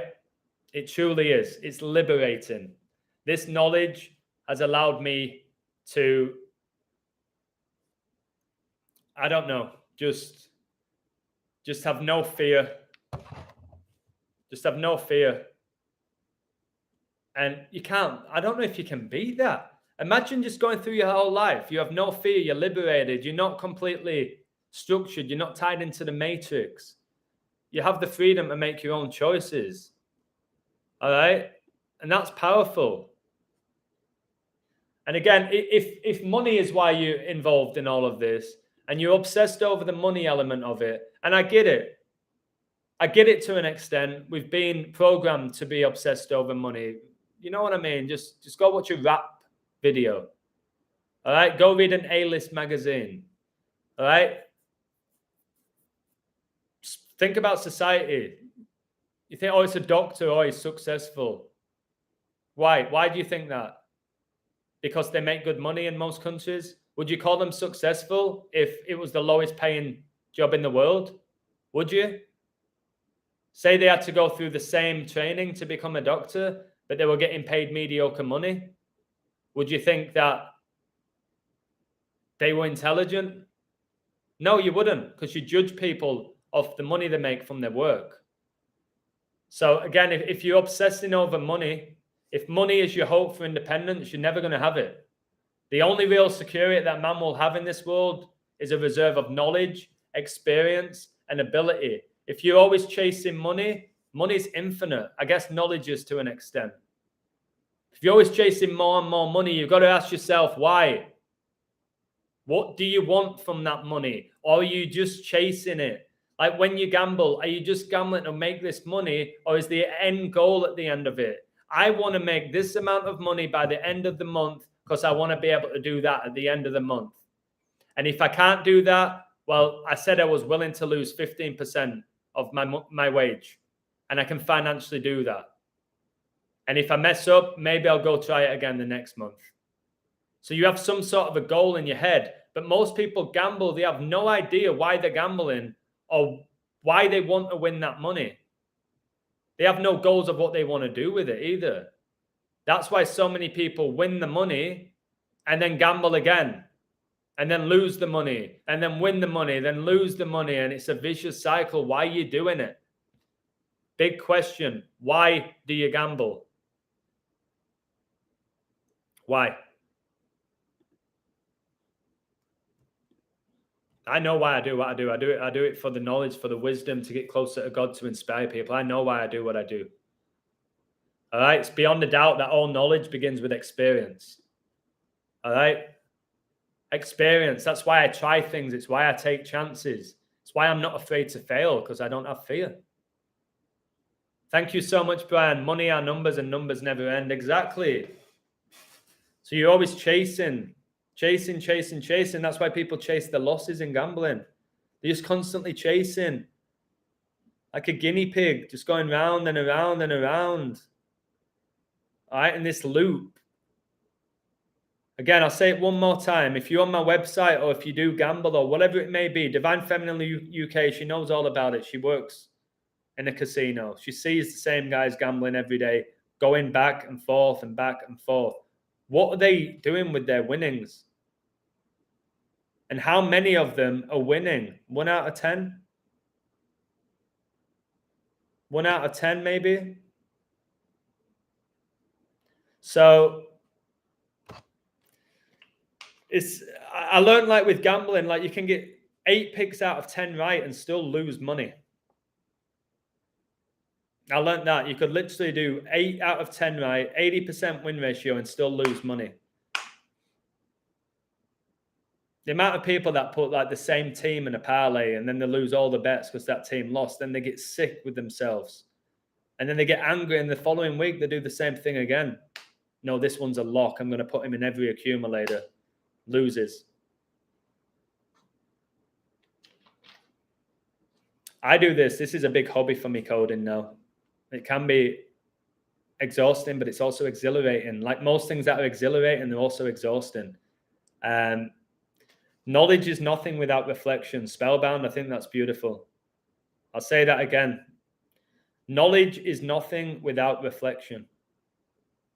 I like that a lot. Never heard that one. Thank you for that. Thank you for that. So,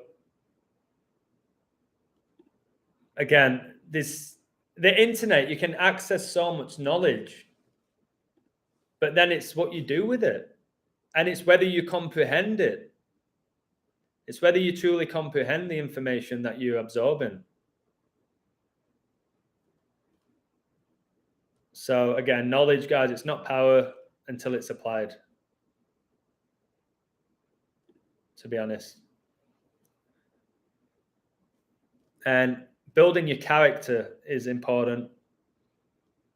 Respecting those who deserve to be respected is important. You don't have to respect everyone, guys. This whole thing about you've got to respect everyone. I would say there's no need to disrespect people, You don't have to respect everybody and look up to everybody and value everybody. I don't agree with that. But I think you should never stop learning. I always tell you the universe is a classroom. All right. Formal education, the indoctrination, that might help you make a living, but self-education will make you a fortune. And a lot of these people who are rich, they are spiritually dead. They're in debt. All right. They're bankrupt. They're spiritually bankrupt. We know money is just an illusion. And I know people go, you can't say that because if you didn't have money now, you wouldn't be going live. You would have no Wi-Fi. It is an illusion. Money's an illusion. That's what it is. It's just numbers that have been put together that we've accepted as our reality. Simple. That's what we've done. It's the way we exchange goods through these numbers, because everything's about numbers. Literally everything.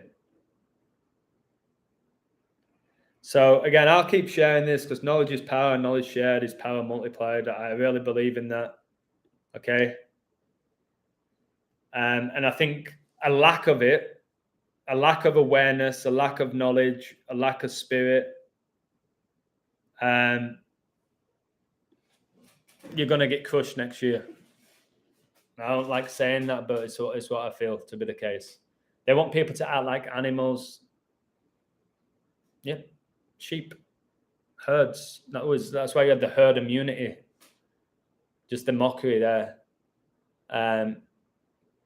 Yeah, they want us at our lowest frequency, at our very lowest. Respect yourself, respect your temple, aka your body, mind, and spirit. Eat the right food for the brain. Let go and let live, and find God hopefully along the way. Is the illusion an illusion? Everything seems to be an illusion, it seems. If you're talking about me, I speak from the heart. I'm as organic as it comes. I'm as genuine as it comes. There's no bullshit with me. I speak my mind. But then again, maybe I am an illusion if everything is. Like, what is real? Define reality. Can it be defined? Can even quantum physics define what reality is? What is it? So if we don't truly know what reality is, therefore everything is an illusion. Knowing your soul is easier than aligning with your spirit. Definitely. There was a time when money grew on trees, but now it's all plastic. No, I know, Alto, you just bantering me, but I thought it was a pretty good response from me. Reading a book called The Code Against Reality, or The Code Against Reality by David Hoffman, and he shows through modern science and studies that reality is an illusion. Then I'm going to find this book and I'm going to read it. I'm going to read it. 86% like this book. That's the year I was born. Published August the 13th, 813, 8 times 13 is 144 for my birthday. I think I'm supposed to read this. Can we trust our senses to tell us the truth? Again, what's the truth? And I think absolutely not. I think the senses keep us in 4D. Challenging leading scientific theories that claim that our senses report back objective reality. Cognitive scientist, cognitive is just your brain, Donald Hoffman argues that while we should take our perceptions seriously, we should not take them literally. I 1000% agree with what he's just said. That last bit is bang on. We should take our perceptions seriously, but we should not take them literally.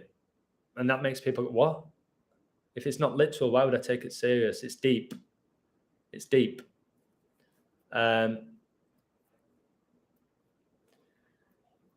So Revelation chapter 18 saying, Divine, I know an old gentleman and he is hooked to machines and betting on cricket. He must have lost about, $250,000 so far. He won't listen to any advice to stop because he's got the demon inside of him. The demon that, go on. Maybe this time you'll win. Maybe this time you'll get your money back. Guys, what shall I do at this point? No, I don't bet on football. I bet for like 9 months and I did win. I was one of the few that came out winning. I won thousands of dollars gambling. I didn't have to work. I lived off my website, my Patreon, and gambling. Gave up my job teaching, gave up my job coaching, gave up my life to code.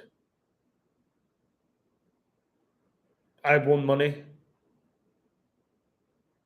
but I got my energy just absolutely taken from me. And I gave it. It wasn't even taken. I gave my energy. And like Divine always says about energy doesn't disappear. It's just transferred. It goes somewhere else. It doesn't disappear. So I was giving my energy to these entities who were eating it, feeding off my energy. I give my energy here in the live streams because I think it's a good exchange of energy. Your comments give me energy. When you send the super chats without me obsessing over money and you say a nice comment, it always gives me that boom, that energy. So I don't bet on football. If you're referring to soccer or the NFL, I don't know. But I won't bet on any of it ever again. And I honestly feel like the Holy Spirit within me at this point is telling me to stop doing it, to decoding these sports. I have to weigh that up and sit down with myself and really think about, do I need to do this at this point with the sports? I put out so much content. I have so much knowledge and wisdom of so many things that I don't need to be doing this sports stuff. But how many people would leave me? That's the question. And am I willing to lose 20%, 30%, 50% of my following to do what I believe is the right thing? I have to figure that out because I'm at a point where I could get 5 games right and then 4 games wrong and then 6 games right and then 3 games wrong. It's just, I ain't really going to prove too much with the sports now. I think if anybody goes back and watches my videos and makes them into a playlist, I've done enough to show you that sports are coded and it's not man that dictates the outcome. I don't know how much more videos I have to do. Like the one with Liverpool, let me check how many even views that's got. All right, which I think is just absolutely staggering information. I want to just see how many views it's got. Most of my videos don't even get 1,000 views. Do you know how infuriating that is for what I do and how much work I put in and the knowledge that I share? Guys, it's got 192 views. 192 views, 17 likes. And again, it ain't about like the likes and all of that for my ego. It's like, how am I going to get this knowledge out there? People are so trapped within the little bubble. Those who do see it, you know yourself. You know yourself. How many of those around you see it as well? You'll be lucky to have one friend. Hey, Thomas, how you doing, baby? Much love to you. You'll be lucky to have one friend that sees the world the way you see it at this point. So, like I said with the sports, great day, average day, shitty day, great day, shit day, average day, great day, shit day. This, that, and the other with it all. You can't truly like inspire people to wake up if daily you're doing sports picks, which are hit and miss, which is everyone in the community, everyone in the world. It's not enough. to just predict some sports outcomes. I predicted championships in 11 different sports before the tournament began in 11. Is that enough? No. I don't think it'd be enough if I got 99% picks right over a year. People say, well, you got most of them were favourites. There'd be something to justify them not wanting to accept the knowledge. Paul said, I'm finding more people are waking up. I agree that people will wake up in their own time, just like I did, and you did. God is spirit, I agree. Humans are body, soul, and spirit, I agree. I'm thankful I met a homie who knows about you. That's fantastic, Scotty Beats. You don't need many of you,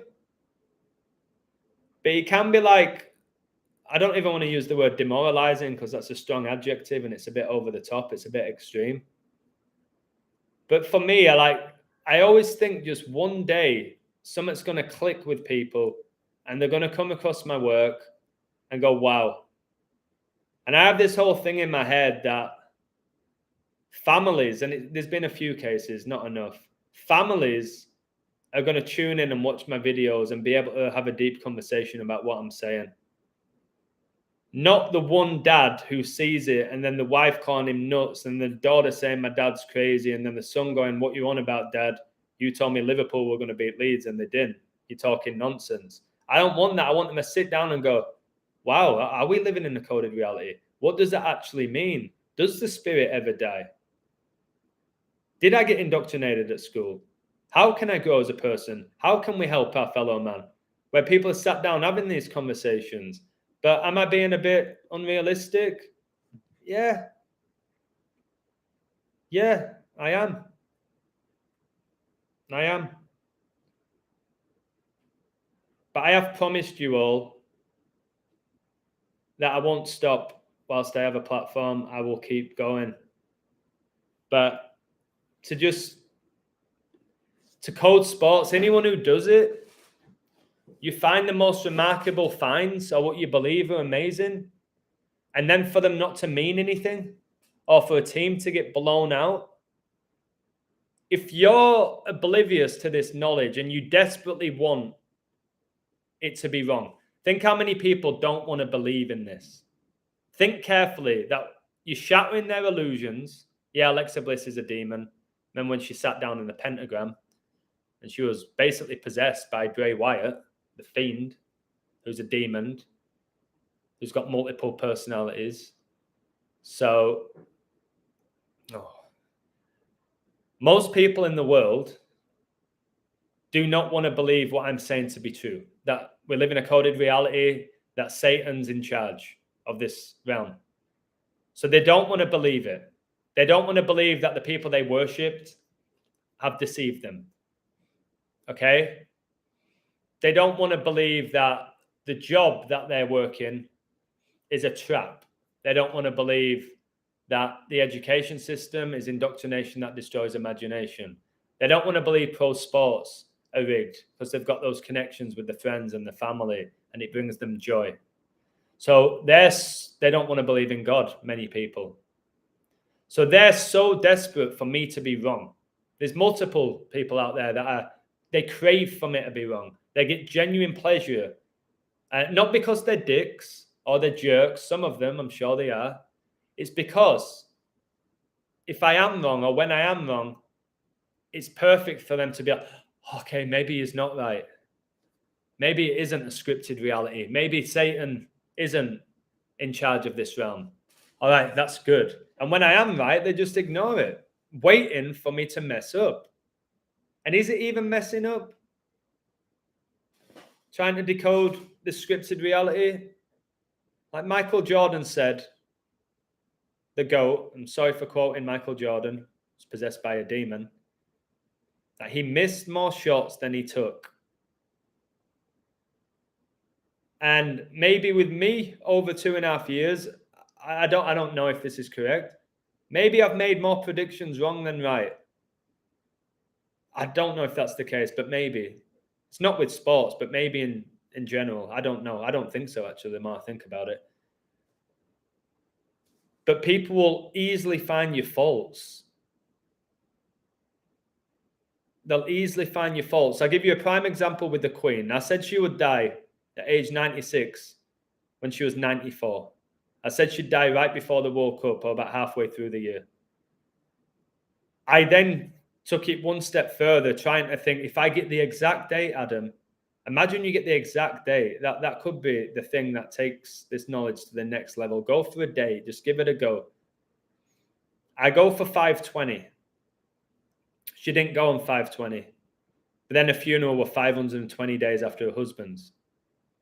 So all the stuff I had for her to die at 96, and basically 85% of my code was the 96. Not the 520. That was just one tiny part with the 52 and the 10. Because they told us a funeral was going to be 10 days after she dies. She became the Queen in 52. 52 times 10 is 520. There was a million other reasons why I thought she could have gone on 520, 10 days before Gerard's birthday. But she went at 96 and she went September the 8th.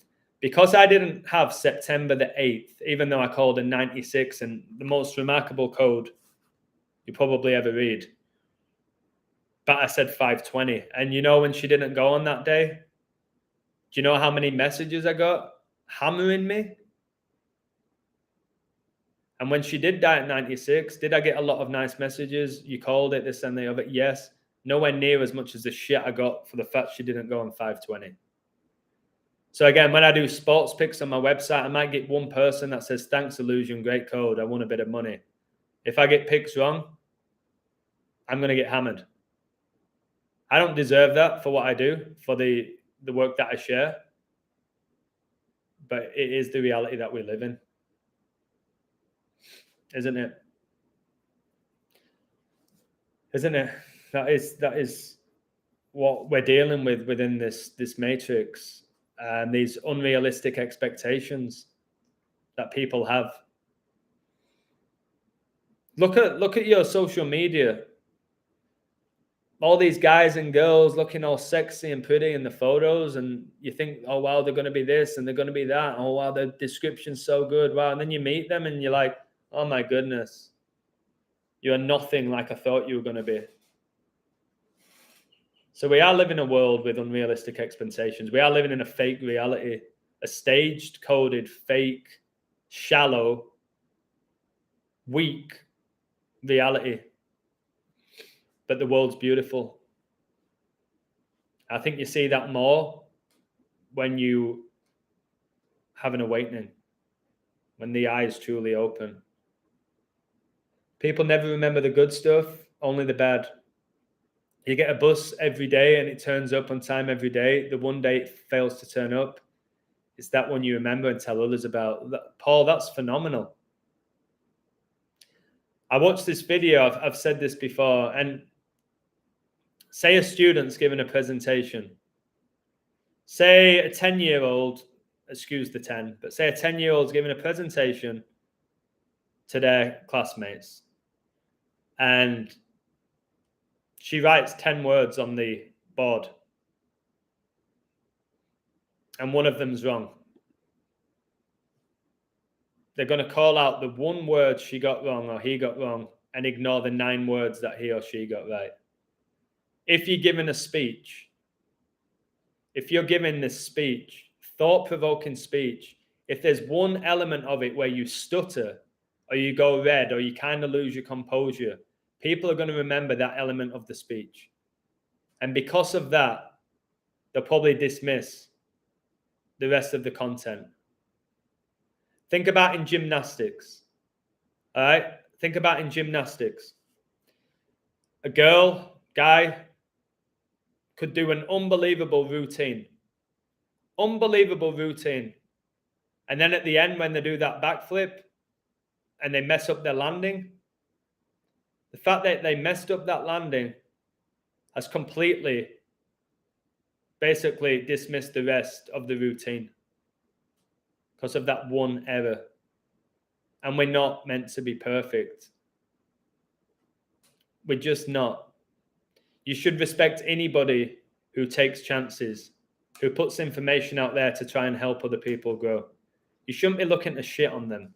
I don't sit here again like I know it all, because I don't know it all. I wouldn't want to know it all, and I'm never going to know it all. All right, for the people who accuse me as a Mr. Know-It-All, no, that's in your head. That's in your head that I'm a Mr. Know-It-All. So that's how I see it.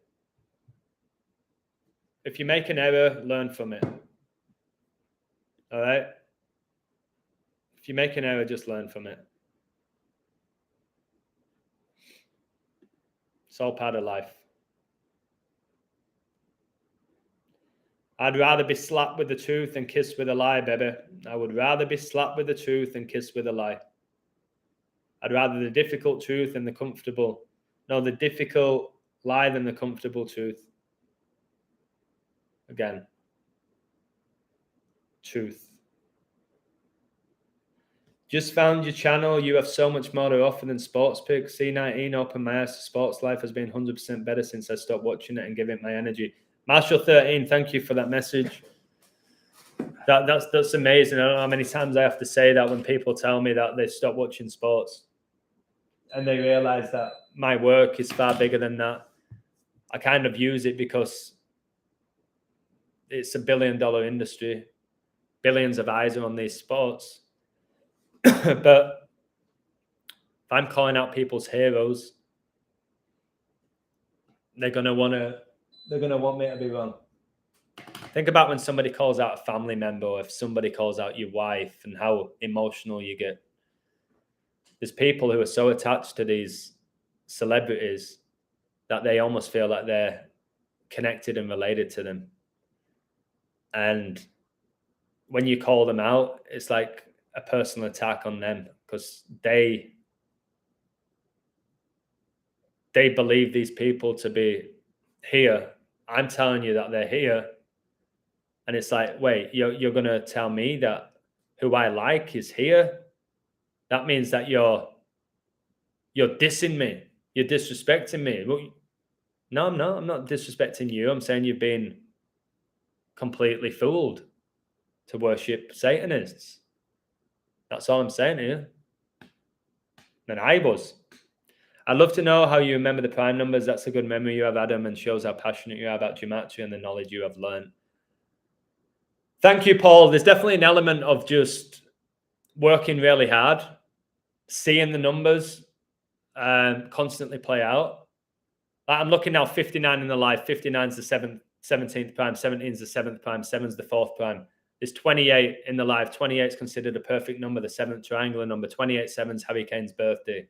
I don't know how I remember this stuff, but it's just repetitive, just constantly seeing the numbers, putting them together. I've always had a fantastic memory. If I'm passionate about something, it makes it easier to remember, just like it's easier to basically find joy in something you're good at. You know what I mean? It's hard to find joy in something that you really struggle with, because it often leads to frustration. So I love coding to an extent. It can at times get exhausting, and you can have days where you feel like, all right, well, what's the point? And then one guy sends you a message and an email saying you've just changed my wife's life. And I'm like, all right, that's why I'm doing what I'm doing. And then I go again. And then maybe I have a day where I feel like, what's the point again? And then Divine Feminine Living UK says, you got to keep going, Adam. You're changing people's lives. Keep going. The spirit within you is so powerful. And she makes me go again. It's been many times I could have walked away from this. And people might say, you're not going to walk away because you're making a bit of money from your website. I could walk away from that. I don't want to, because I love what I do most of the time. But yeah, I have a gift for remembering numbers. And that's a gift from God. Adam, do you feel WWE superstars are possessed? Yes. Yeah, once they get in that ring, yeah. Definitely. I've no doubt about it. It's why so many of them as well, like they do all these mind-blowing stunts and they barely ever get injured. It's almost like there's demons in them. That I don't think demons get physically hurt.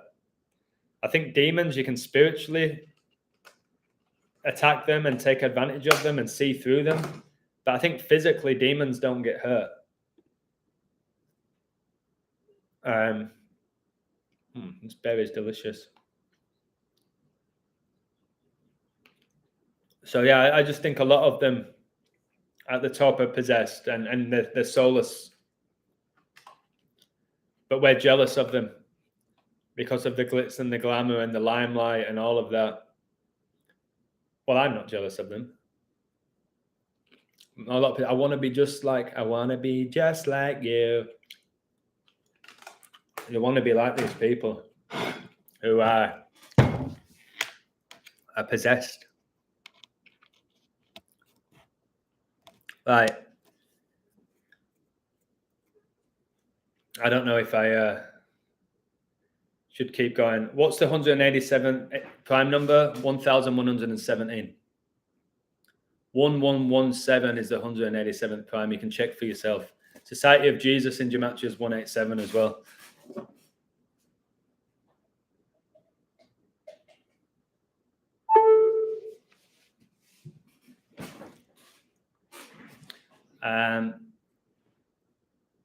Yeah, doing the research feeds your brain, doesn't it?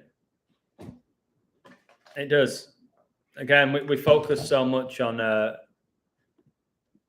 maybe what we put inside of our body physically in regards to the food and drink, smoke, although a lot of people don't care, it seems. Seems like everyone in the world likes to vape now, which is literally burning their lungs, burning your lungs. And Satan will give you nice little flavors. He'll give you your strawberries and your raspberries and your peach and your watermelon and your pineapple. And well, there's no nicotine in it. It's actually probably pretty good for me.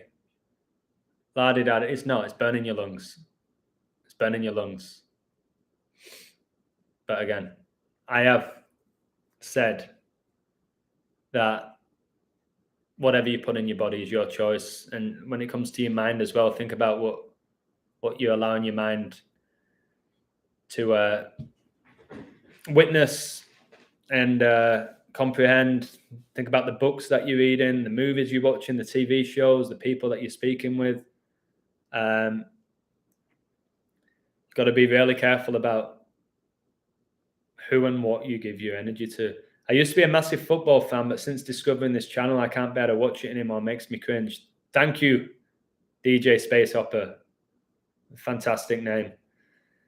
Mate, I think why people can relate to me is I was a diehard football fan. I was into celebrity culture. I like watching my movies. All right? I loved going to concerts before I realized it's all energy harvesting and all of that. So I've been there. I ain't a guy like I've said who grew up member of the occult. I've never liked professional sports. I've always been aware of how it all operates. I was that normal lad.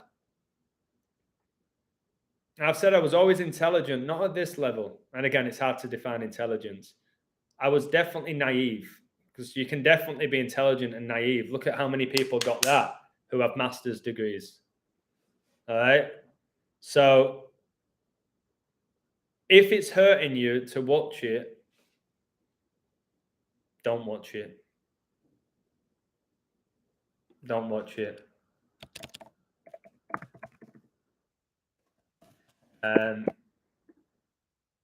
Let me check this out.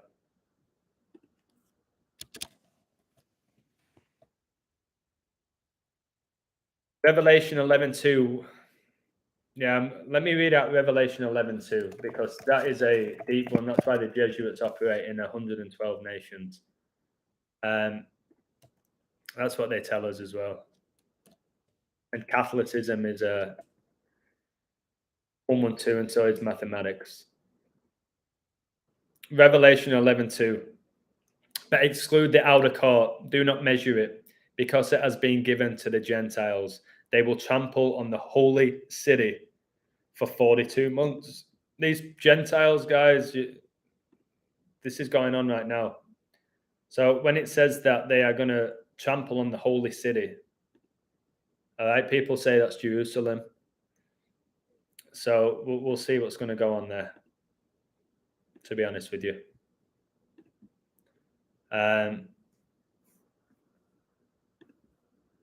This 42 months, man. There's no looking past it at this point.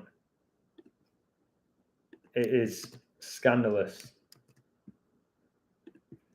I would definitely say, wow. I would definitely say, guys, that I believe Revelation now at this point is playing out.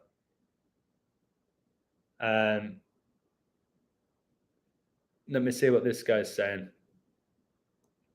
I'm going to give you a prime example here, and I'm not going to call this guy out because he supports my work, or somewhat. Maybe he won't after today. I don't know.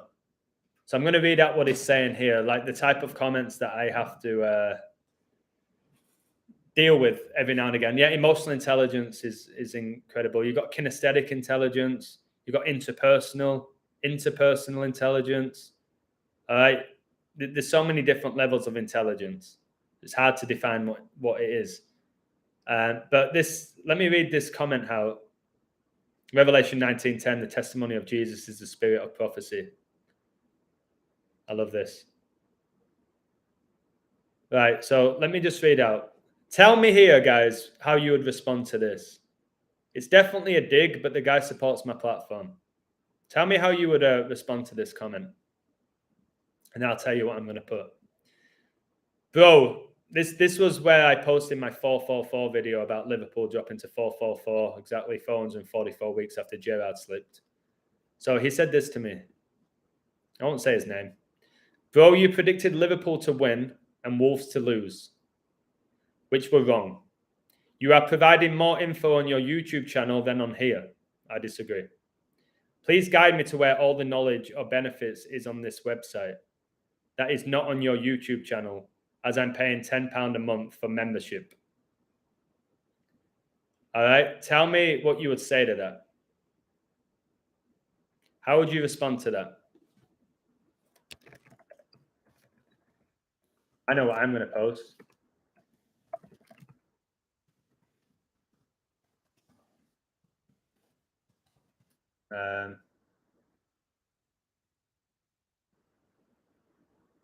One second.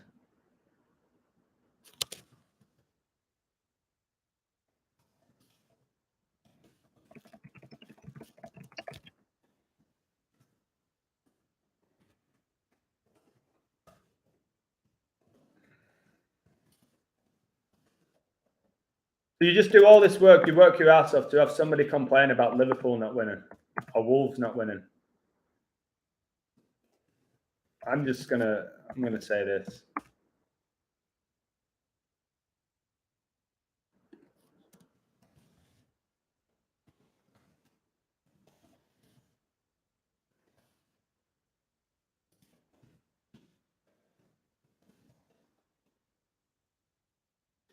All right, I'll see what you guys have said and see what this guy will probably leave. I kind of want him to go.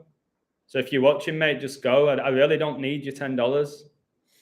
I don't need it for what I do. Like, if you can't support what I do over the month, then you shouldn't be on there. You really shouldn't be on there. I think the people who are on there now, 80% of them are there because they know the work I put in. They know my energy. I've changed their lives in many ways. And that, for them, is worthy of them supporting my work. So I've given him the book. Yeah, that's a good thing. Yeah, let me tell him that. Also, my books are free on the website, which I charge for, which I usually charge for. Yeah, if you sign up to my website, you can get my Queen book, which is usually $9.99. You get that for free. I give my Kobe book out. I do mind-blowing codes. I share videos from other people's channels. I do loads more codes that I don't put on YouTube. There's loads of reasons why you could support my website. Yes, I give a lot on YouTube for free. I get that. My pre-codes I do on the website. So I've just said this. Tell me if this is all right.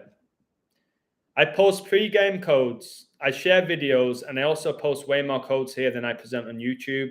And I've created a website of like-minded people.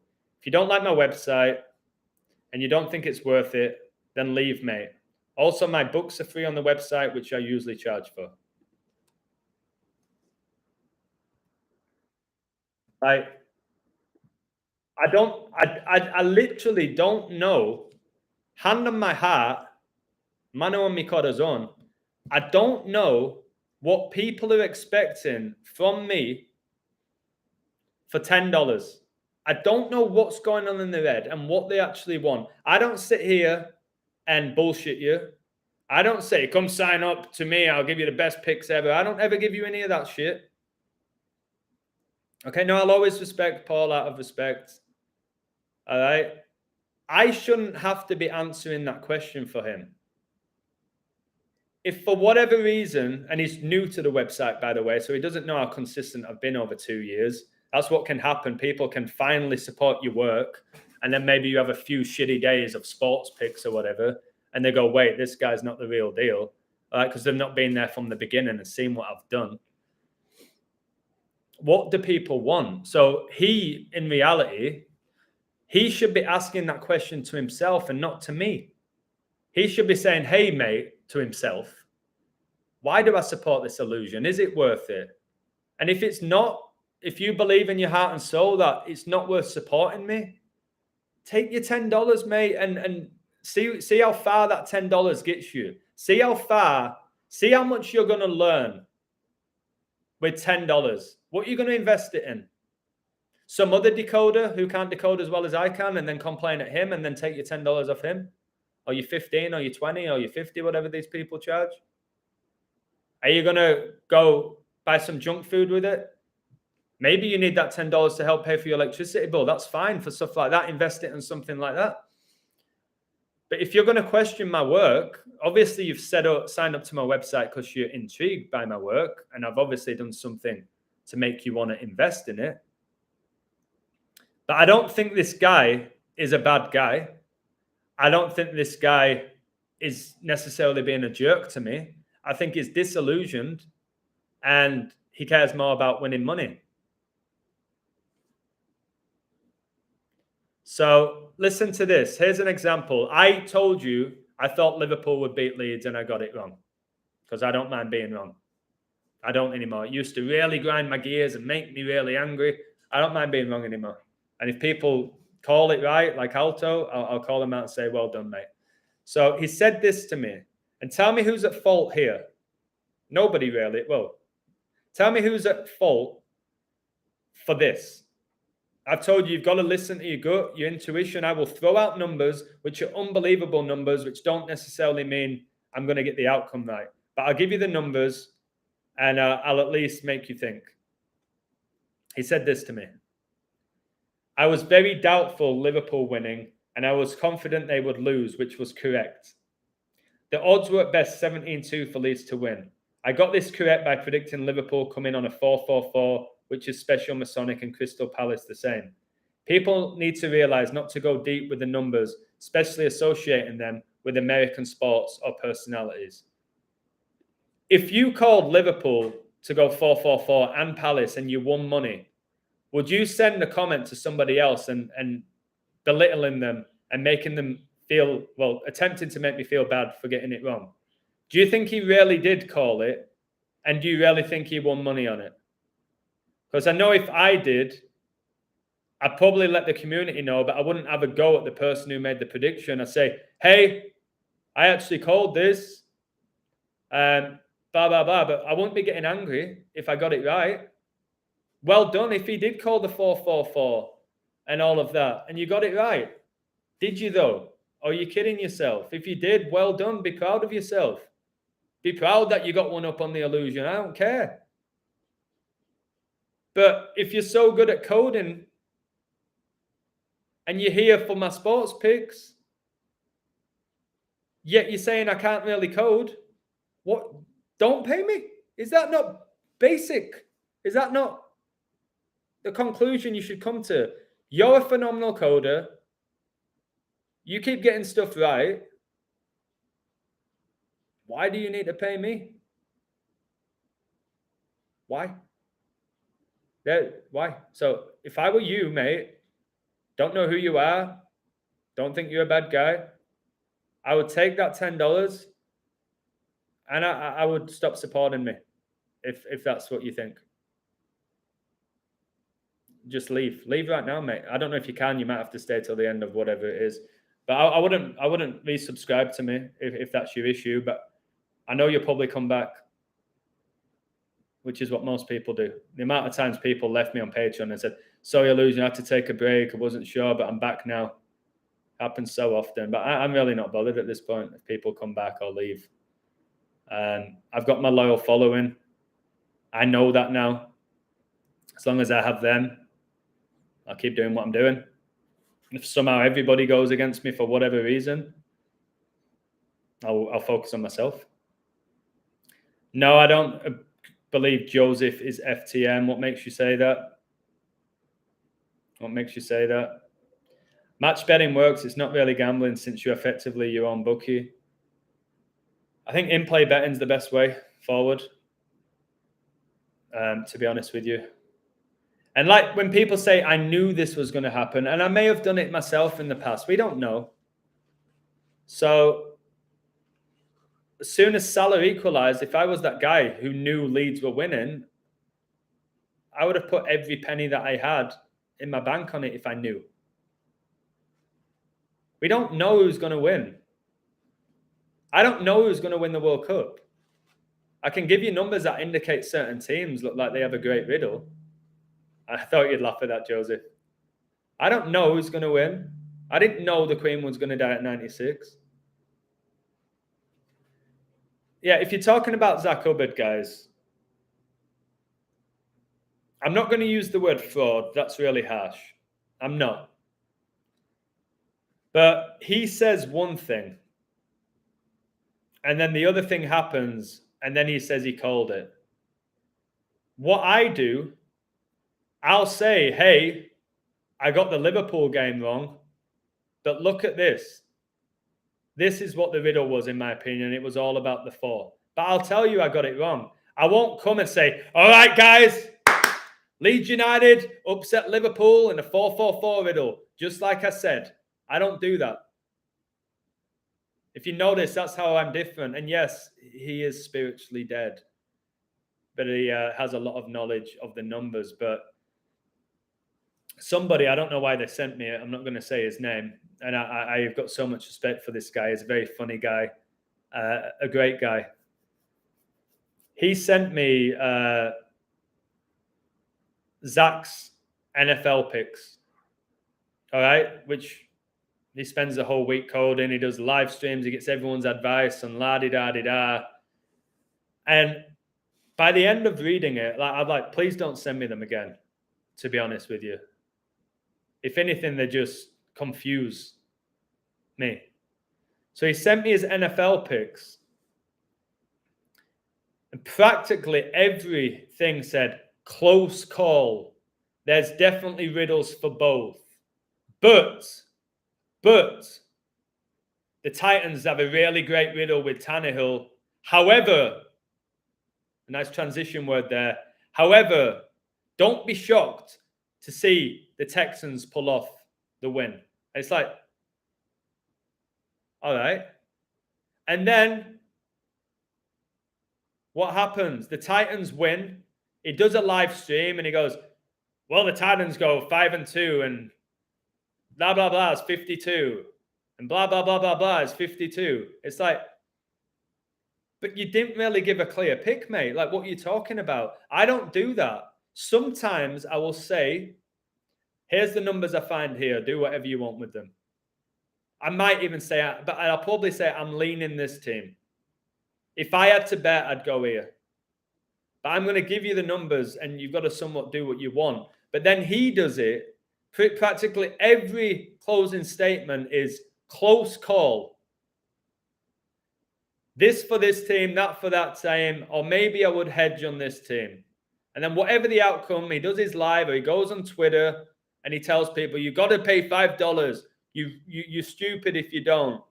It's the best $5 you'll ever spend. It's not. It's half-assing decoding with no clear outcome. Maybe 1 out of 8. He actually said, I think this team's going to win.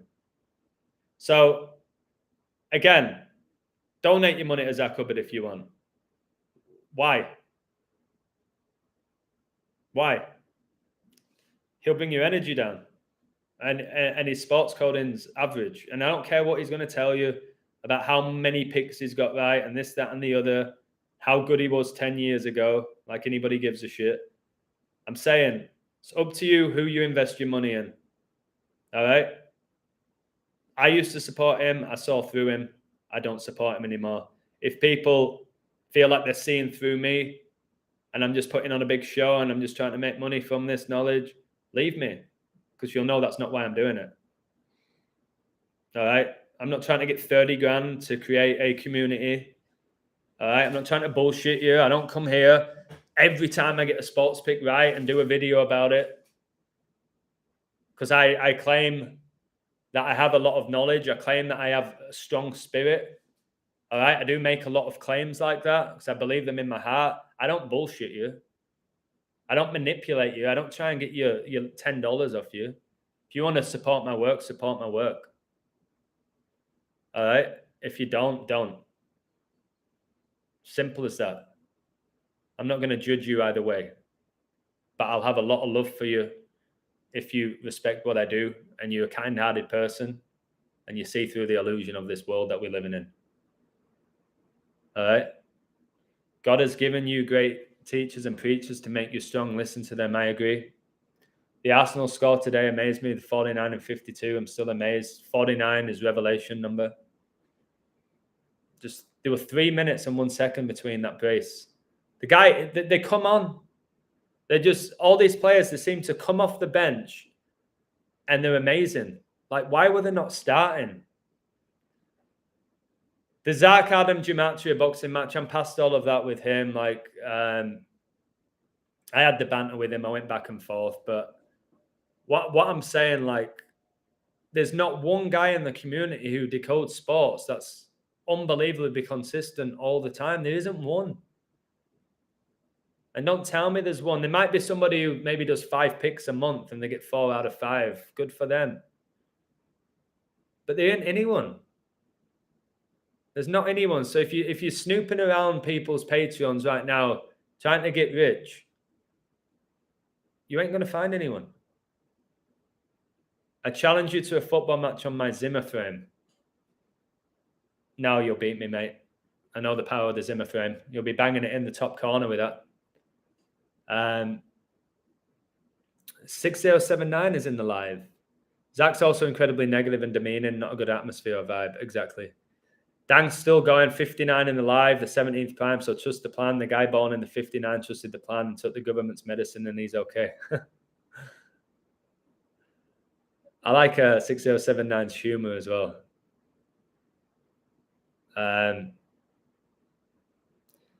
So yeah, it's coding's fun. Coding sports is fun. It can be fun, and you can learn a ton. But you're not getting rich gambling. You're not. Especially most people who gamble barely have any money to start with.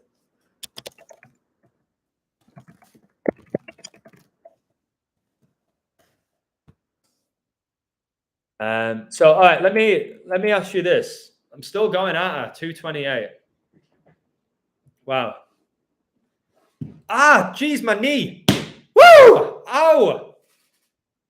Ow, Charlie. I just cracked my knee. It's always the same left knee where I had my surgery back in January. There's this guy on Instagram who pretends he's Eminem. He's actually very funny. He makes Eminem raps out of everything. I don't know what his name is, but somebody sent me a video and I actually laughed at it. Ouch. Oh, Charlie. All right, guys, do me a favor here. Like the Queen died at 96 and the year 22, Obama born 6/22, 9 days before Kobe. Oh, my goodness. Zimmer frames are rigged. Yeah, I've coded them. Satan is responsible for them. All right, do me a favor. Do me a favor, guys. Which I do appreciate you. Hello, Brody Shaw, baby. What can I do? Oh, give me some recommendations now. Charlie, what? Give me some recommendations now of what I can do to get better. I'm open to suggestions. So I'm going to sit here now for 5 minutes. Divine's going to give me those beautiful red lips to kiss the knee better. Do me a favor and tell me what I should do to get better and how I can make my website better or my YouTube channel better, or what things I should be focusing on. Have I gone as far as I can go? Is there a different level for me? Am I doing really good work? How can I make it better? Why are people not connecting with it the way I believe they should be? So do me that favor, guys, and I'll really take it on board. So I want more knowledge. I'm fairly addicted to learning after having sworn on earth to be a lifelong learner of the arts of sciences. Okay, I'll do my best to put out as much knowledge as I can. I really do try and put out a variety of content. So I'll try and add more. The more I learn, the more I can share. Anything else, guys? Do me a favor. Make sure you need to take regular breaks. I think I need more breaks in my life. I am a bit pedal to the metal. Oh, thank you, Kathy. Don't forget to hit the thumbs up, everyone. Woo! Hit those thumbs up. Go on. Ding, ding, ding, ding, ding, ding, ding. Cheers for that. Like, look how amazing that is. Let me just break that down, the psychology of that, of what just happened. First of all, thank you, Kathy. I'm desperate to meet you and have a nice dinner with you. You have a lovely energy about you. And also, is your husband going to be coming? I think that's a silly question. I'm sure he is. See how Kathy just came in the live. She literally said, don't forget to hit the thumbs up, everyone. And I went from 31 likes to 34 in about 5 seconds. That one comment triggered 3 likes. So that's how easy people are to not being manipulated, because I'm not saying that was necessarily manipulation, but just by saying, don't forget to hit the thumbs up, everyone. Now I have 4 extra likes. You don't think words are powerful? You don't think that they can dictate people's reality? It just proven there. There, 5 likes. There's another like, 6 likes. Just because one person said that. Hit the likes. I didn't pay Kathy to say that. She just said it. And thank you. So there was a prime example of psychology and how easy it is to convince people to do things just by telling them to do something. And there's a big difference as well, guys, between telling somebody to do something and asking somebody to do something. All right. So when she's being straight up, don't forget to hit the thumbs up, everyone. It's very different to, hey, guys, do you mind hitting the thumbs up for Adam and making it a question? No, she made the statement. Powerful. Thank you what you just said there, 6079 Smith. Adam puts in lots of work and I appreciate him. I appreciate you as well a lot. Guided readings and drawings. I'm thinking of a marker and drawing board. That sounds amazing. Interactive lives are the best. I agree with that. I try and interact with my audience, which I think I do better than most. If you watch most live streams, they will maybe get involved with their audience every couple of seconds. Wait, am I all right? Advising? What do you want me to advise people about? Do you want advice about coding, about life, about my spiritual journey, about your diet, about psychology, about your relationship, about your health and fitness? What necessarily do you want advice about?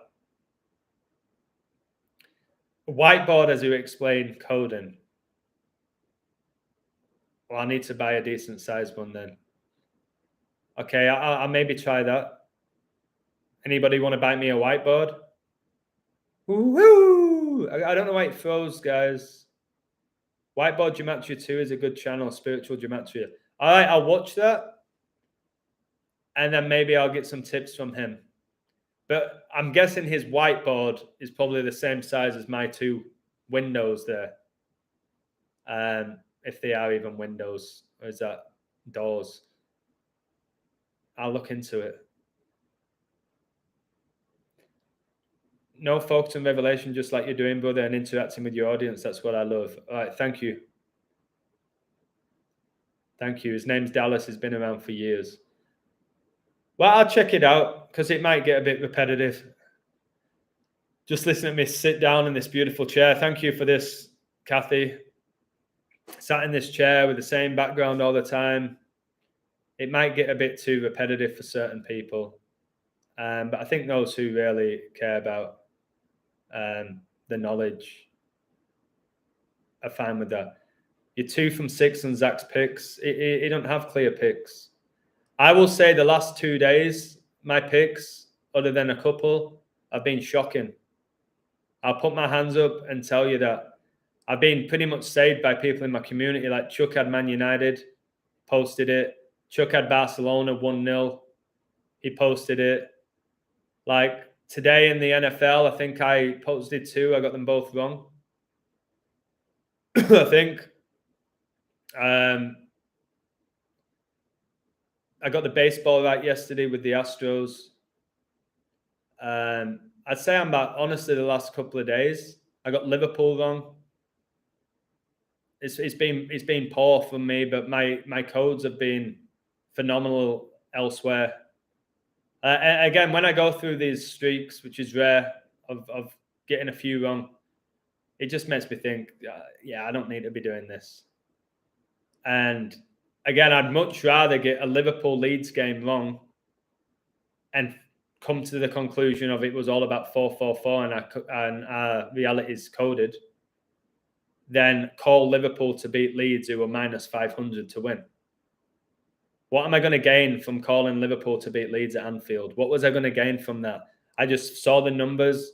I just wanted to further show people that it's all connected to the royal family. But it wouldn't have gained me any traction, any followers, any respect from my community if Liverpool won. Other than maybe if they went down a few goals and came back, which does happen more often than you realise. Then people go, oh, thanks so much for that. Like when that Man United game, they were like minus 4,000 to win. And then they became plus 500 in play and they won in the last minute. That's when people thank me. But I'm kind of past it, man. I can always find numbers for both teams. It's like that Trevor Lawrence, he dropped to 5-20.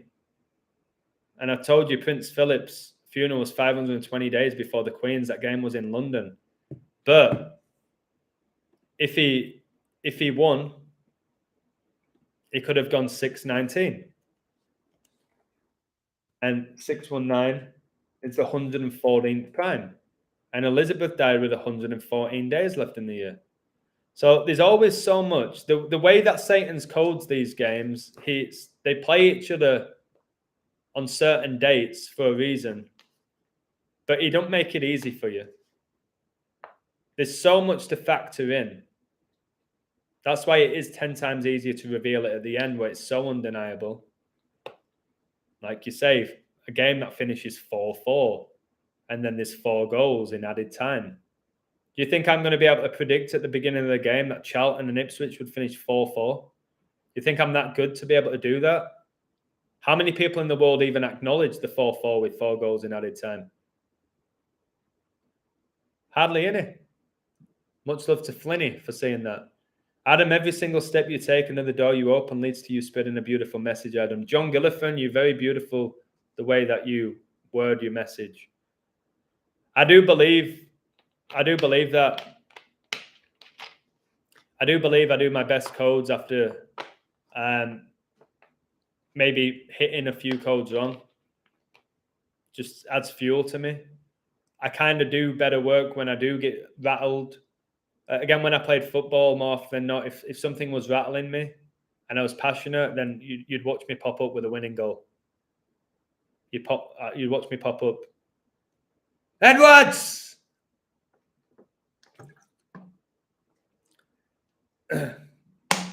Fallen angel equals 44. Trump's birthday in 2024 is 144 days before the 11/5 election. Wow. Looks like Trump's coming back, doesn't it? To be honest. I love that he said he'll win against another woman. Trump is a woman. Adam, why do you coach football? Because it's an absolute huge passion of mine. Because I love to inspire people. Because I love the game of football. I hate the professional game. Because it keeps people fit. Because it pays me money. Because I watch them grow. Okay? I watch the smiles on their face when they learn a new trick. I see the way the parents are when they're watching the kid having a great time. I like the competition of making a kid better or a team better. Back in the day when I coached teams, I thrived on winning championships. All right, because I am very competitive. Again, since my awakening, I've kind of lost it a bit. If I did go back into coaching now and we won everything like I usually did, I wouldn't have that same ego boost. I'd more be looking around thinking, right, I'm doing my job well here. Okay, creating this nice community, which I always did with my teams. So there's a million and one reasons why I coach football. And I've had people target me saying, if football's so satanic, why do you coach it? You're not getting the message. You're not processing what I'm trying to tell you. I'm saying the professional game. I've always said football and sports are beautiful. The professional game is being infiltrated by Satan. I know how many times I have to repeat myself with that. I don't coach just for the money either. Okay? Because unless you're a phenomenal coach, you ain't getting rich from being a coach. Am I the best coach in Baja California? Head and shoulders better than everybody. That's why I have the clients that I have. That's why I am the most in-demand coach here. I know that. I know how good I am. I can see that by the demand that I have and by my record.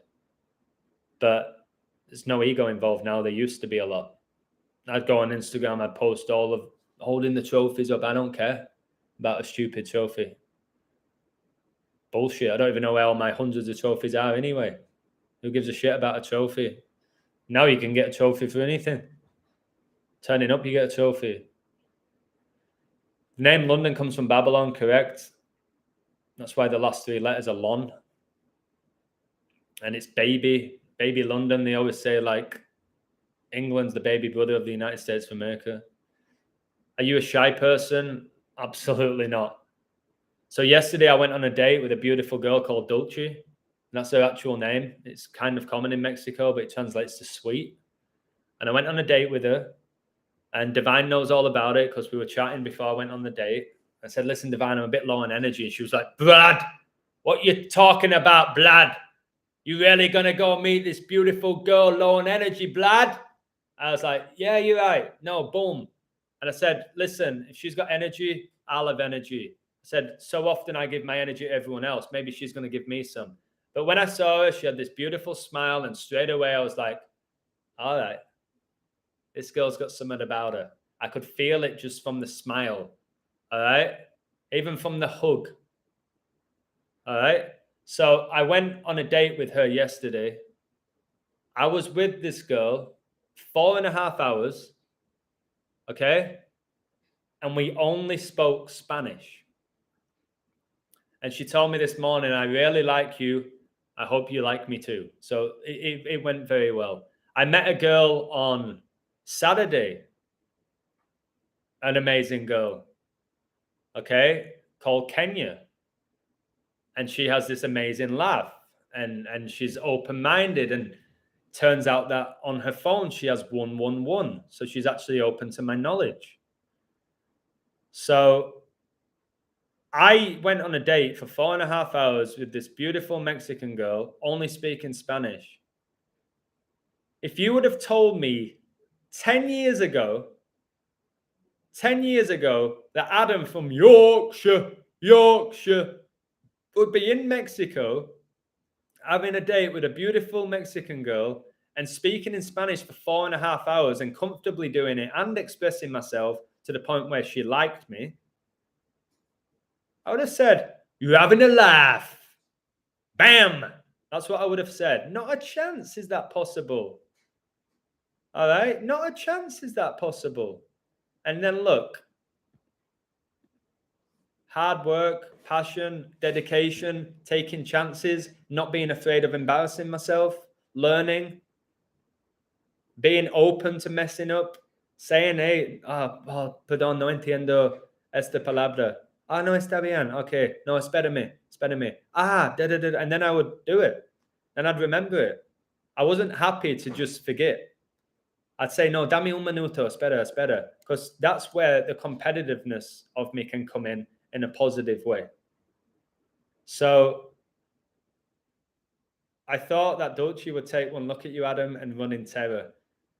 Listen, if she's terrified of handsome men, then maybe she would have done that. But no, she embraced me. We went for 2 drinks each. Went to an Italian restaurant, which was literally called La Dolce, and her name's Dulce, which is just crazy in itself. Her favorite food's Italian food. She told me that before I told her my favorite food's Italian. But hey, I'm not trying to have a relationship with these people. Well, I guess everything's a relationship, but I'm not looking for a girlfriend or a wife or someone to settle down with. I meet people to learn from them, to feel the energy. The more people I meet, the more information I gather, and then I decide what I want to process, what's worthy of processing. So yeah, the last 2 days I've met 2 beautiful girls, and I ain't claiming to be the boyfriend. Nothing wrong with meeting multiple people. All right. Doesn't make me a jerk at all. If people want to meet me, I meet them, and we have a good time, I'll meet them again. If we don't, I won't. Pretty simple. But the fact I put myself in a situation with a girl who I knew spoke no English, who I'd never met before, how many guys would have had the balls to do that? Not many.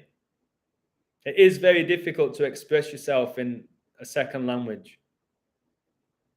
All right, but maybe it was a blessing. So if I spoke English, I can go a bit deep with people sometimes and it can intimidate them. I know many girls have told me that I intimidate them, and not physically, just through my energy and the way I see the world. It intimidates them. A lot of them love it. Others, it's too much for them. If it's too much for them, that's fine. That's fine. I really don't care. I don't get too attached to anybody or anything. So I'm not bothered. But it's nice when you have a connection with somebody and they have a connection with you. And you have some good times, baby. Some good times. All right? Depends what you define good times as well. You know what I'm saying? So I'm just living my best life. I'm working my ass off for this community as well. I find a nice balance between coaching, teaching, and doing this mind-blowing work. It's just hard for me at this very moment to really care about who wins the sports game. I'm just being blatant with you. And Philadelphia Eagles, I had them to win, but didn't post it because they were minus 500 because I would have got abuse. And it wasn't really worth it, but they became 7-0. I've told you Queen Elizabeth's so synced up with Philadelphia, and they became 7-0, and she was the queen for 70 years, and Pittsburgh's up to 2-6. Queen 26, born in 26, coronated on a date that can be written 2-6. Mother died age 101, 26 prime. So this was as close as you can get to a gimme, but I'm not bothered. I'm not bothered. And they'll probably drop to 7-1. I don't even know who they've got next, but I just know coronavirus was declared a global pandemic the 71st day of the year, and it's a big Catholic number. So if only people knew what was going on with Revelation, they would know that is why Philadelphia are dominating the NFL. Like, what did they do last season? Nothing, pretty much. All right, they're playing Houston. Oh, 1-1-3. Kobe Bryant's NBA debut date. Car engines can run on water. That's what I've heard. I don't know if that's true. I don't know the accents anymore in England. It's all blurred into one. I only understand American and Hollywood movies. Yeah, there's different accents when it comes to English. There's British English and American English, and there's different pronunciations and different words for the same things like trash can and bin and silly things like that. The slang's different. I could eat Spanish all day. Interesting. This is what happens when you do the work of God, bro. He sends a nice woman. And what I'll say about the two girls that I met, ignore the beauty, although it's hard to ignore beauty. Beauty can, like, that's why when you see a beautiful person walk by or a beautiful sunset or beautifully presented plate of food, you go, wow. They are both very beautiful. But I love that they were both spiritual. They both believed in Jesus, I asked. They're both funny. And they're very pretty. And they're intelligent. And open-minded. So, again, it seems like I'm connecting with the people I want to connect with. And you've got to have a bit of faith in God with all of that. I think he will help guide you. He'll guide you, but guiding you doesn't mean he's going to take the test for you. He can prepare you and help you and send you in the right direction. But that's the whole thing of you can lead a horse to water, but you can't make it drink. I think Jesus guides me every single day, and I have the spiritual capacity to take his advice on board and go with it, and boom. I can eat curries all week. I can see why. I can see why. Catholic equals 71 in Gematria.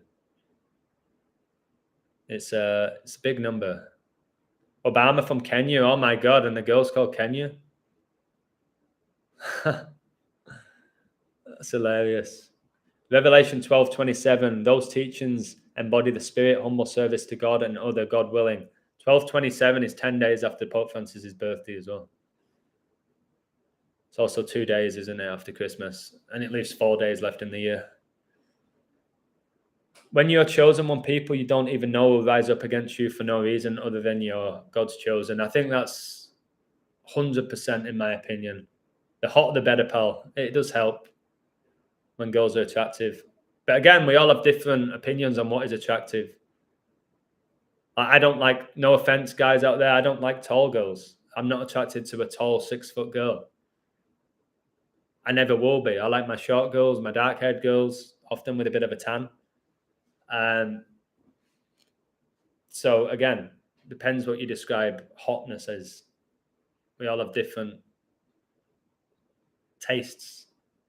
But in regards to like people going against me because I am a chosen one of God, which I am, no doubt about it at this point with what I'm doing, and the Holy Spirit within me, the fire lit within me, people will try and bring me down.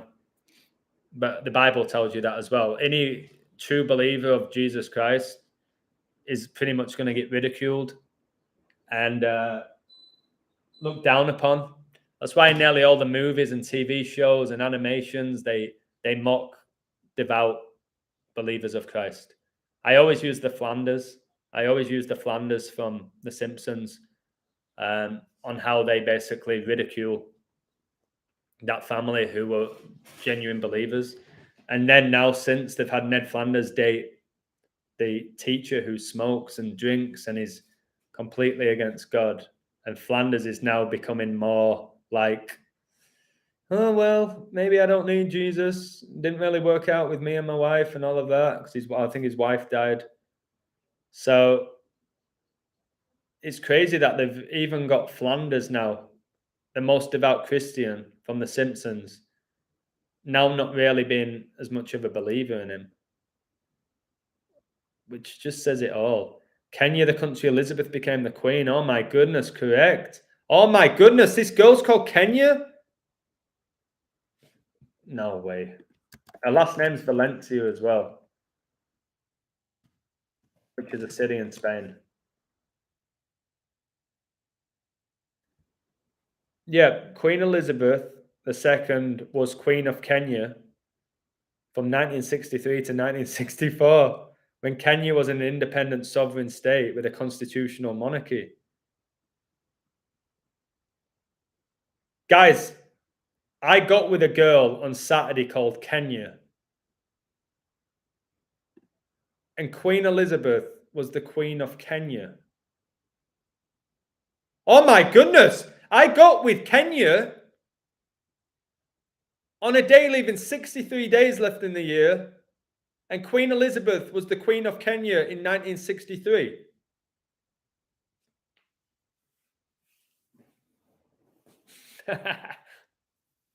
That's why I met Kenya on a day leaving 63 days left in the year then. That's why.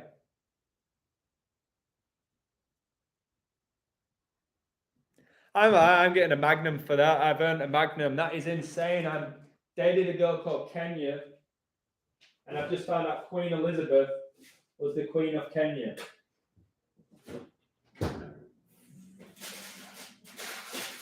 Oh, man.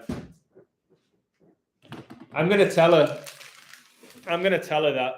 That is outrageous. Let me tell her. This is her voice, by the way. Listen to this. She's Mexican. Her voice is, I think her voice is beautiful. Listen to her voice. This is Kenya. I'm not going to play the whole audio because I don't know what it is. Yeah, I know you were joking, but yeah, I know it's a male's name. I know, but it was, and I really have to word one. I'm not going to play the whole audio. I don't know what she's going to say, but I'm going to respond to her now. Kenya, check this out. Check this out. So, did you know, I'm sure you probably didn't, that Queen Elizabeth was the Queen of Kenya in 1963? And I met you for the first time on a day leaving 63 days left in the year. This is insanity. Also, your name's Kenya. Take away the K, it gets you Enya. And right before I met you, I was listening to Enya, a musician. So it's ridiculous, this. I'm going to listen to your audio right now, and I'll respond.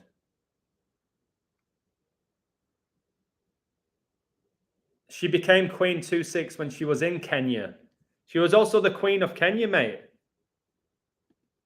Oh my word, Kenya sounds like Kanye.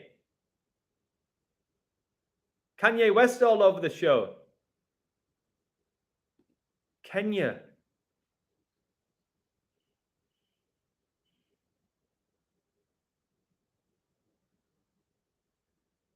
She found out her father died, didn't she, while she was in Kenya? This is off the charts. Guys, I'm going to listen to this audio. I'll be back in a minute. I don't know what she's going to say, so I better move away from the...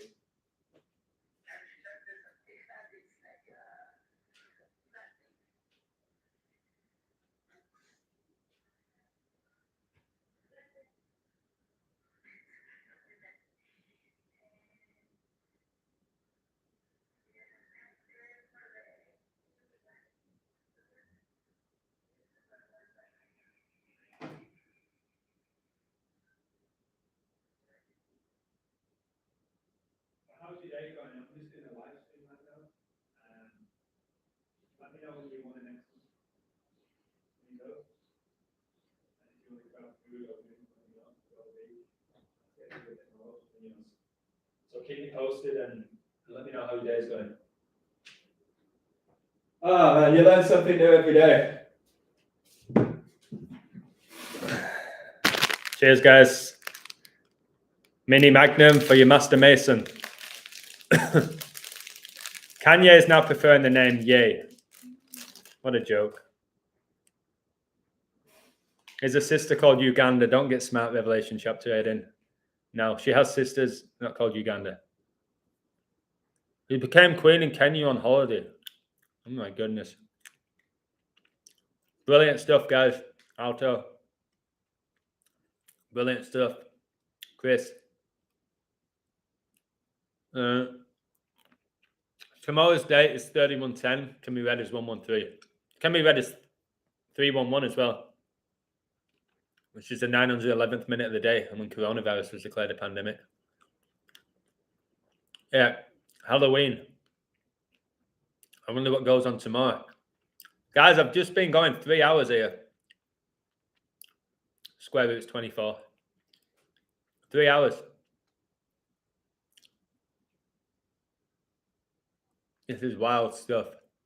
Queen Bee like Kobe, the Queen, 19117 days old when Kobe's first game. 11-7. The 311th day, we all know. At 19. What 19 is. Yeah. 19's big. With cycles. Tomorrow's the devil's birthday. Well, this is going down really well, guys. 311's the 64th prime, which is a number connected to death. Chief Tops Lodge 153 in Bacon's, where the Queen was in Kenya, where she found out. Oh my god. 153, that's 17th triangular number.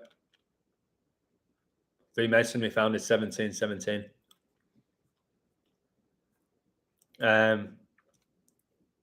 Wow. I didn't know that. I really didn't know that. I think the Astros are going to win tonight. If you're watching from my website. My teeth. Oh, my teeth.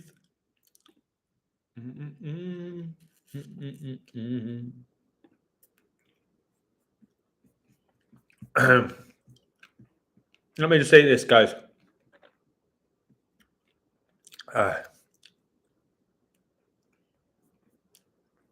It's going down very well. Very well indeed. 1:53 a.m. is the 113th minute. Oh my goodness. The 153, guys, is connected to Jesus and the Bible. All right? It's the miraculous catch of fish. We've got John, who mentions the 153 fish. All right? John 21:11. He discusses that. It was full of large fish, 153, but even with so many, the net was not torn. 153, which is your 9. That's why you see all these stickers of people with the fish on the back of the car that says Jesus. Wow. 15-3 is not always the 73rd day, though. It's often 14-3, which is 314, which is pi. But it can occasionally be the 73rd day. Or the 74th. It varies. She became queen aged 25 under the 25th governor of Kenya. Right. Just when I thought my queen book was done, I have to add to the 25 section now. Thank you, Alto. And now I'm going to get you that book tonight. After I've done this, I'll pound that book out. If anybody wants my book and supports my work, I'd appreciate it. If not, it's fine. But my arm was shaking then. What's going on? Magdalene in Greece is almond. Wow. Michael Jordan meaning he who is like God, the fallen one. Yeah. Michael, Prince of the Power of the Air Jordan. The first flight was not in Kitty Hawk, but in actually Cool Devil Hills. Look it up. Cool Devil Hills. You've got Beverly Hills, Vatican Hills. There's something not quite right with these hills. Divine, I'll send you it. I love the word butchers, baby. You're going to give it a butchers? Ooh, baby. Oh, it's so annoying with this stupid sports, man. So this Phillies game starts in 25 minutes. How am I going to put my code out? All right, guys, so I do this for you now. Shall we all do it together for the last hurrah? Oh, sorry, Revelation chapter 18. Now you're craving an ice cream. I earned that guy that 1 hour of coaching in the blistering sun. All right, we got 20 minutes right now, guys. I don't actually. It might not even be worth it. It might not be worth it because people might not catch this. Tell me what should I try and do this Astros Phillies game right now, live, but it kicks off in 25 minutes. Is there any point in even doing it? I don't know how many people are going to even see it. Shall we give this an example of how to code? You see what I do? I might be wrong. Let's have a look. Right. So what's bigger to you here, quickly? What's bigger to you here? Astros can become 9-1. 91's the 13th triangular number. We just had Brady get divorced after 13 years. Houston is connected to the moon landing. Giselle was born on the anniversary of the moon landing. Or the Houston up to 8-2 to Philadelphia, who is so synced with the Queen. Queen Elizabeth was born 4/21, the 82nd prime. For you right now, just tell me in the chat what hits you, what resonates with you there, the 91 or the 82. And by the way, the 13's big with Kobe. His daughter died at 13. And Kobe died at 41, the 13th prime. So if the Astros do win and become 9-1, that is the 13th try. So let me type that. I like Astros to win and become. So let's see what we find here. I like Astros to win and become 9-1 in the playoffs. 13th try. Brady just got divorced to Giselle after 13 years. Houston is connected to the moon landing.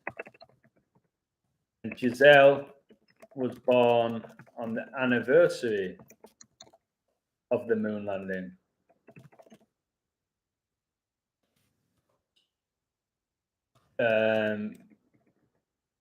Okay.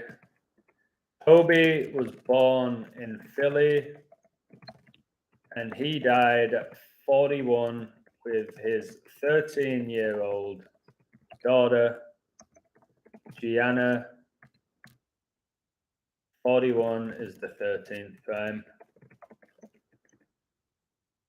All right, what else am I going to see? I need to see Philly's record. So there's a 2-1 either way here.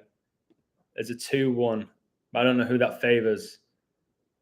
That is when Brady retired 2-1 and he's 7-3 in Super Bowls, 21st prime. Yeah, everything is double coded. That's why it's like Astro. Okay, let's do Philly playoff record 2022.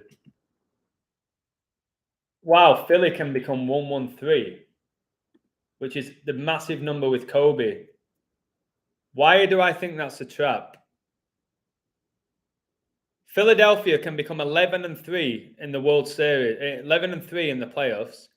Kobe Bryant 1-3, drafted round 1, pick 13, NBA debut 11-3. Is that too? That I think Astros win. I think it's too obvious.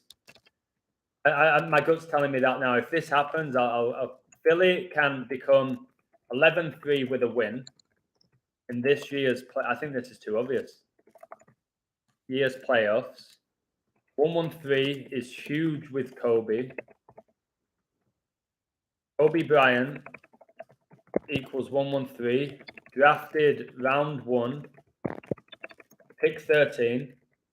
NBA debut was on 11-3.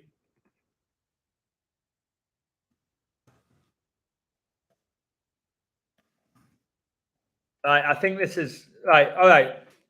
As I'm saying this, do you think that's a massive trap?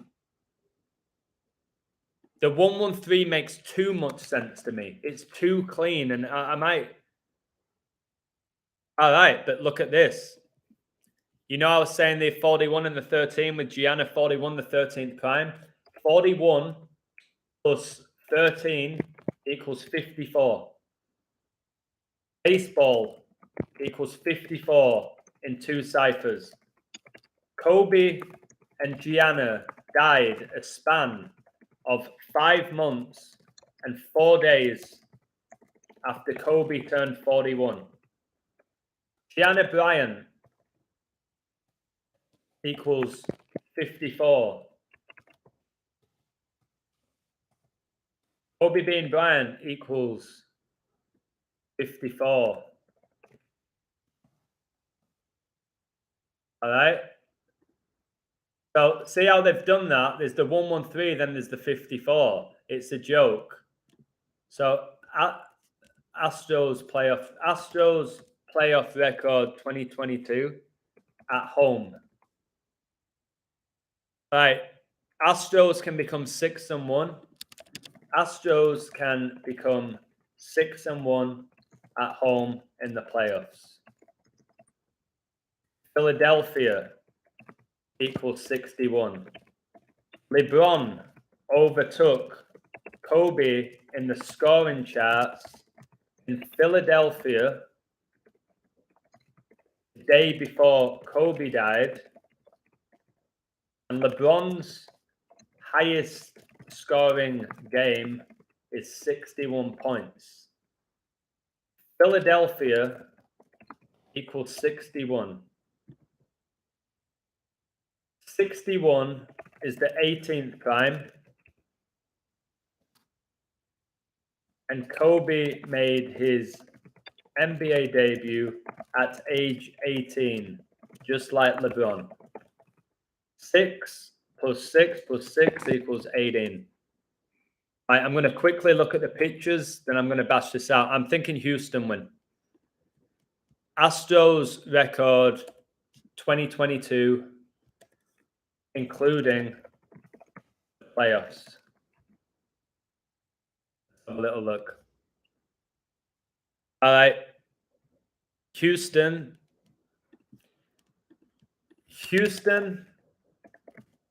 can stay on 57 season losses. Kobe is 5-7 in NBA Finals. He won 5 out of 7. 100. Okay.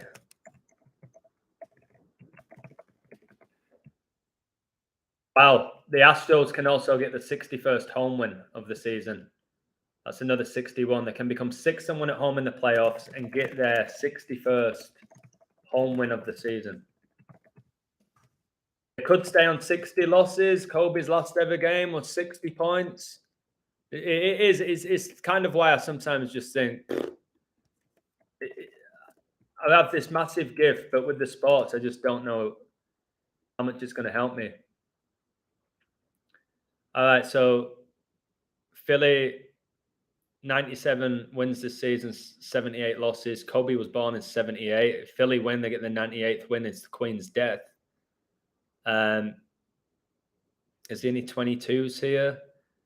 This may go. I think they split again. If Philly lose, they go on 79 losses, the 22nd prime. And then if they win, they're going to stay on 79 losses, the 22nd prime. And the series is going to be 2-2. I think it could be doing that. Philadelphia could drop to 45-45 on the road. All right. Philly can drop to 45-45 on the road this season. 45 is the 9th try. Kobe died in a helicopter crash that killed 9 people.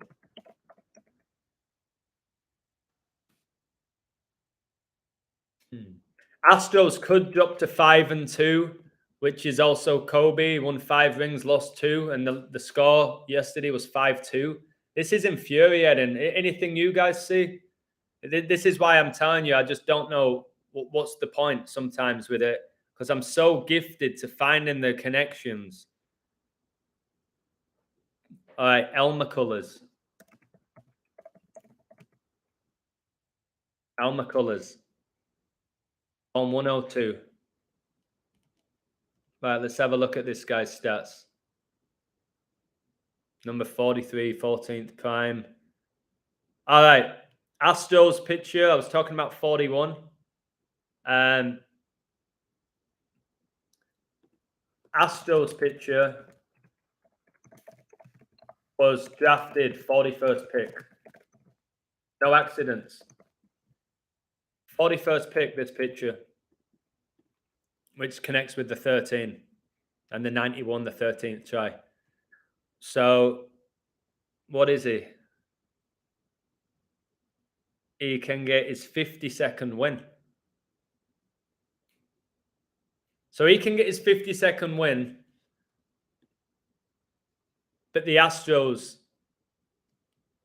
can drop to 5-2 at home. It's fucking hell. This is why people go like, "Oh, this Jim match is bullshit." It's blah blah blah. It's not, is it? When you use it for the right reasons. And Syndergaard, pitcher for the Phillies. Why is his nickname Thor? Oh, I guess he looks just like Thor. There'll be some weird ritual going on there then. Wait, again, what are the chances of this, guys? Why are both starting pitchers wearing number 43, which is the age Brady was when he won the Super Bowl? Okay, why are they both wearing 43? What are the chances of that? It gets more complicated with the postseason included. This Phillies pitcher's got 41 regular season losses, but obviously there's the playoffs here. Are you kidding me?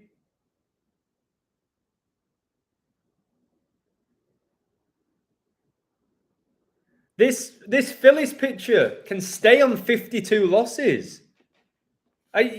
What? He can stay on 52 losses. The Astros can drop to 5-2 at home in the playoffs. Kobe 5-2 in NBA Finals. Yesterday's score was 5-2. I'm saying Houston win. That was all Philly numbers there. I don't care at this point. I think Houston win. This is where it just goes down to gut, which is frustrating because there's so many numbers. This Phillies pitcher was born 829, the 145th prime, the big Catholic number. Let me see the Phillies record 2022, including playoffs, versus Astros. So must have met in the... Philly can drop to 2-4 or become 3-3. Okay. Philly can drop to 2-4 this season versus Astros, and Kobe is synced with that number. But then there's the 33. It's like, oh my God. Oh my goodness.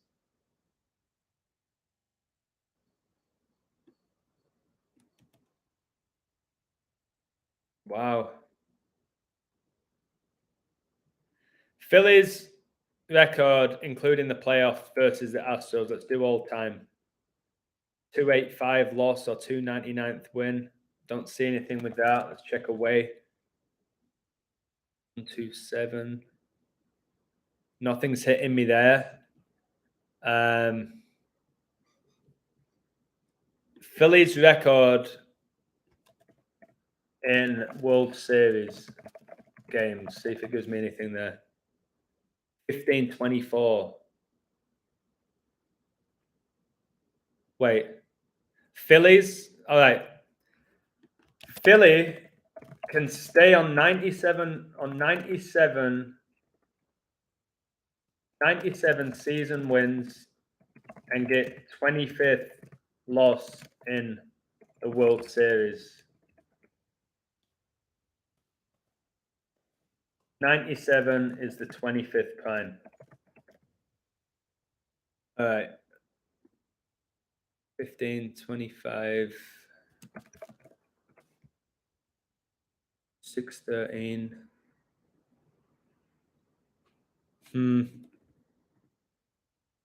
All right, I'm gonna do this one. Both starting pitchers are wearing number 43. 43 is the 14th prime, and Philly can get 14th road loss in the World Series. This is all time. That might be the 43-14 connection. And I'll find a few more things. Astros record in World Series games. You can go 10-17 or 11-16. Not sure what I see there. It can become 5-10 at home or 4-11. Nothing hits me there. Astros record in World Series game 3s.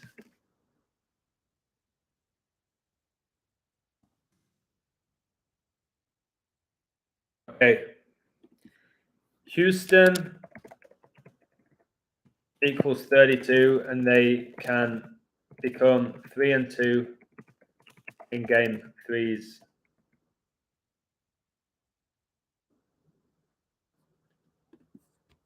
In the World Series. Kobe won 3 rings wearing number 8 and 2 rings wearing number 24. There's another 32. 8 plus 24 equals 32. And then we'll check Philly, and then I'm done. I'm going to post this and hope Houston win. Philly are 1-6 World Series in game 3s. 2-6, huge number with Kobe. 1-7 connects to 7. I don't know what I'm seeing there. All right, I'm going to quickly check Kobe's birthday, and I'll post. Or maybe I'll check the pictures, actually. Oh, my word. This game is 6.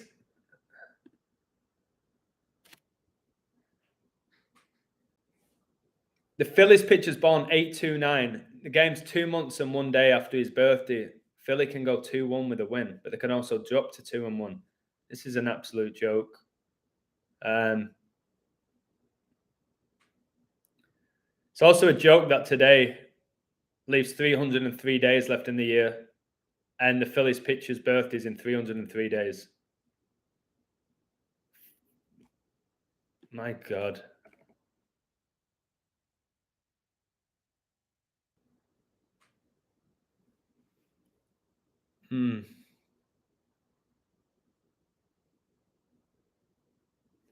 All right, I'm just gonna. I usually go deeper than that. I could be wrong. If I am, I'll just take it. Maybe I'm not putting enough effort into it. I don't know. I've not even looked into the coaches. I'm gonna post what I have there. See if it hits. So right now, I've seen a shitload for both. I think Astros win game 3. But I ain't supremely confident. I'm not sure if I would get on board with it. But I think it's probably going to go 2-2, the series. So what do you guys see? What do you guys see? 41 number of generations listed in Matthew 1. Beautiful. George Bush Sr. was the 41st president. Brady won Super Bowl 51 at age 41. Kobe died at 41.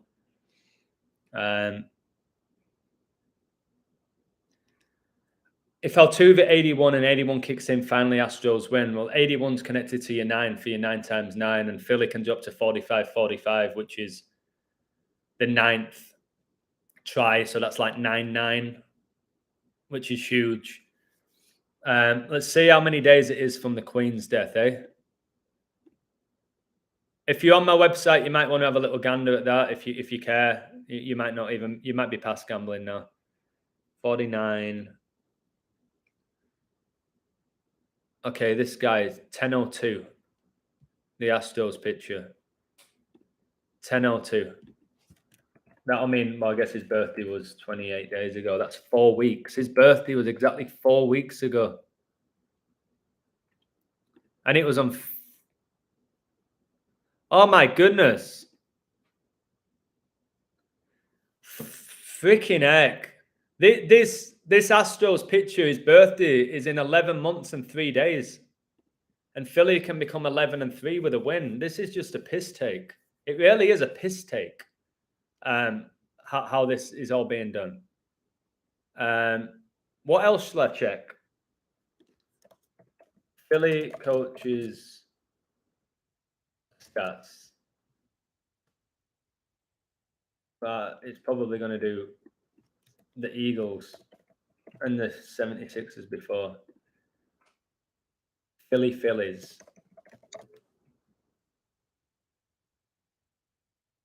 Let me see who their coach is. I forgot. Rob Thompson.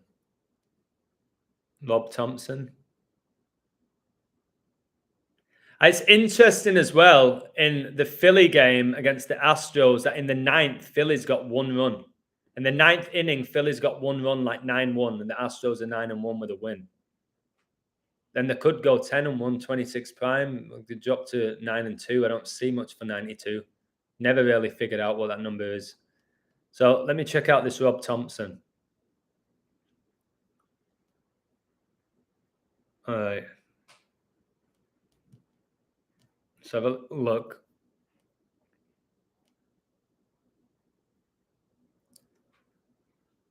I can get 66 win. I'll stay on 65. Wait, so this guy, Rob Thompson, got his 65th win with the Phillies in what was a 6-5 win, and Philadelphia's 65. I don't know if I enjoy seeing some of these things anymore, if it's just like, what the heck? The guy gets his 65th win and a 6-5 win. Philadelphia's 65. Dusty Baker. This guy, man. He's got some wild-ass numbers. He's 73, born in 49, 666 prime. He's born 15-6, which 9/11's 156 prime. This guy's got so many numbers. It's off the charts. Dusty Baker.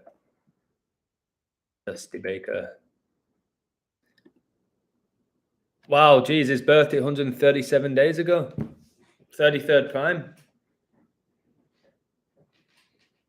Philly can become 3-3 against the Astros with a win. This is a pain in the ass on the 303rd day of the year. 303 days before the pitcher's birthday. I'm still sticking. Dusty Baker born 199 days left in the year, 46 prime. That Phillies coach can say on 46 losses. I'm just going to have to stick with Astros. Everybody. Dusty never won a series in all the years he managed. Well, he's been shamed many times as well. UK 32 and 132 rooms in the White House, Circle 32, 3. Wow. Yeah. Crazy stuff, Chris. Yeah, people saying William could be the Antichrist. I'm not sure. I don't think it'll be anyone that we're fully aware of. People say it's William, it's Obama, it's the Saudi prince, it's Trump. We'll find out soon enough who the Antichrist is.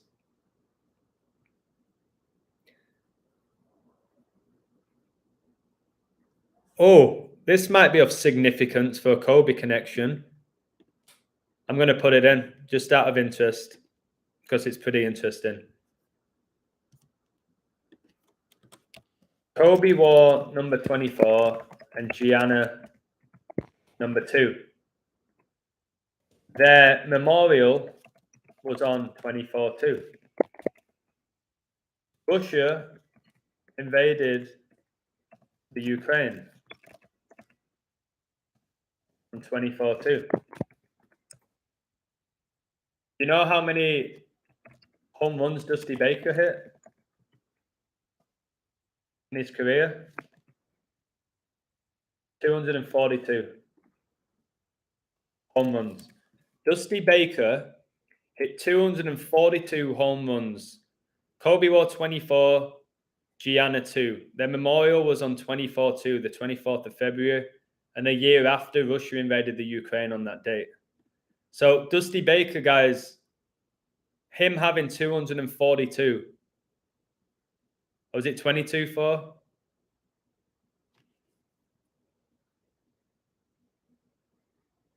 Yeah, it's 224. Gianna 2. But the 24-2 is heavily connected to Kobe. Let me read that. I may have got that wrong. 242 home runs. Kobe wore 24 and Gianna 2. All right. The memorial was 224, but it's not as clean as the 242. Yeah. 242, man. It's just does Dusty Baker know? Does he know? Look how many wins this guy's had, man, in his career. All right.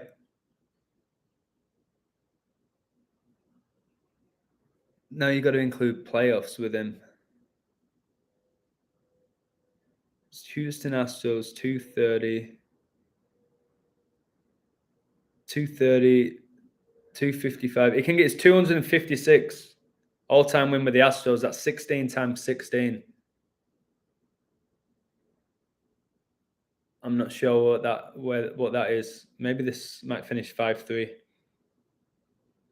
154, 160, 167 losses he's on.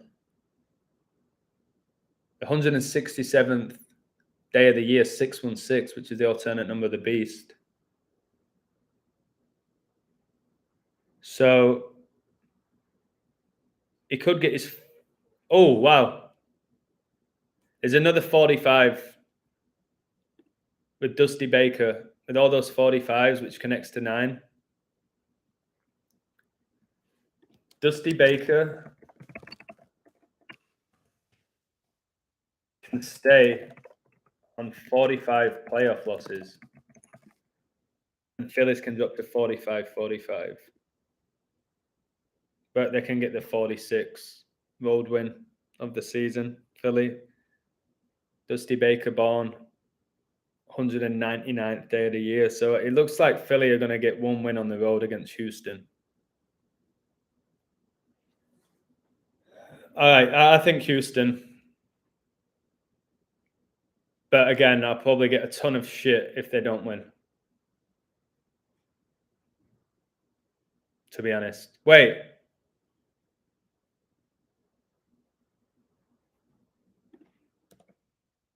Let me...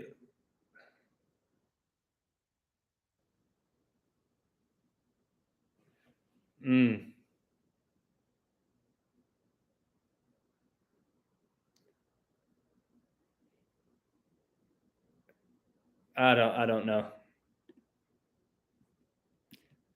I don't know. So, guys, what should I have for tea? Let's change the topic. I'm not wasting energy over this bullshit. What should I have for tea? Should I go out for tea? Should I make myself something, baby? What do you reckon I should do? Yeah, I'm sticking Houston. That's done. Code done. I'll add to it. They're not playing today, are they? Go on, guys. What should I eat? 80, 43, 43, 86. Dusty Baker 144, Alexander Bregman 144. I'll add more to it. Tony Blair, weapons of mass destruction. Peanut Butty, can't even speak. Peanut butter, whey protein, cow, goat milk, honey, and oatmeal. That sounds delicious. All right, let's see. I've got to respond to a load of people.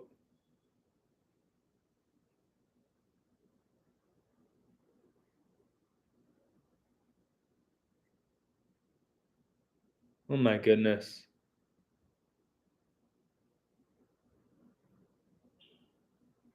Yeah, good spot, mate. It's scandalous, isn't it? But yeah, when they take these timeouts, remember it's not man doing it, it's Satan, and he executes it perfectly. Take care. Cactus juice for tea. Come on, guys.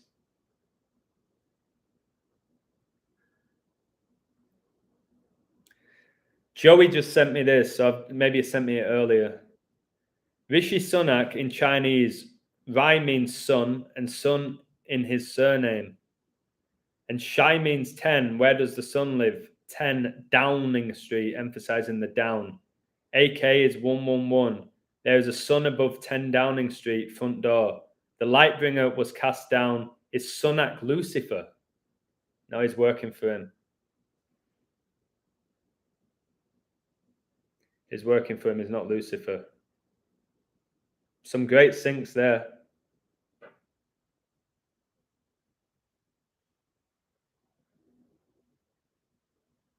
Wow.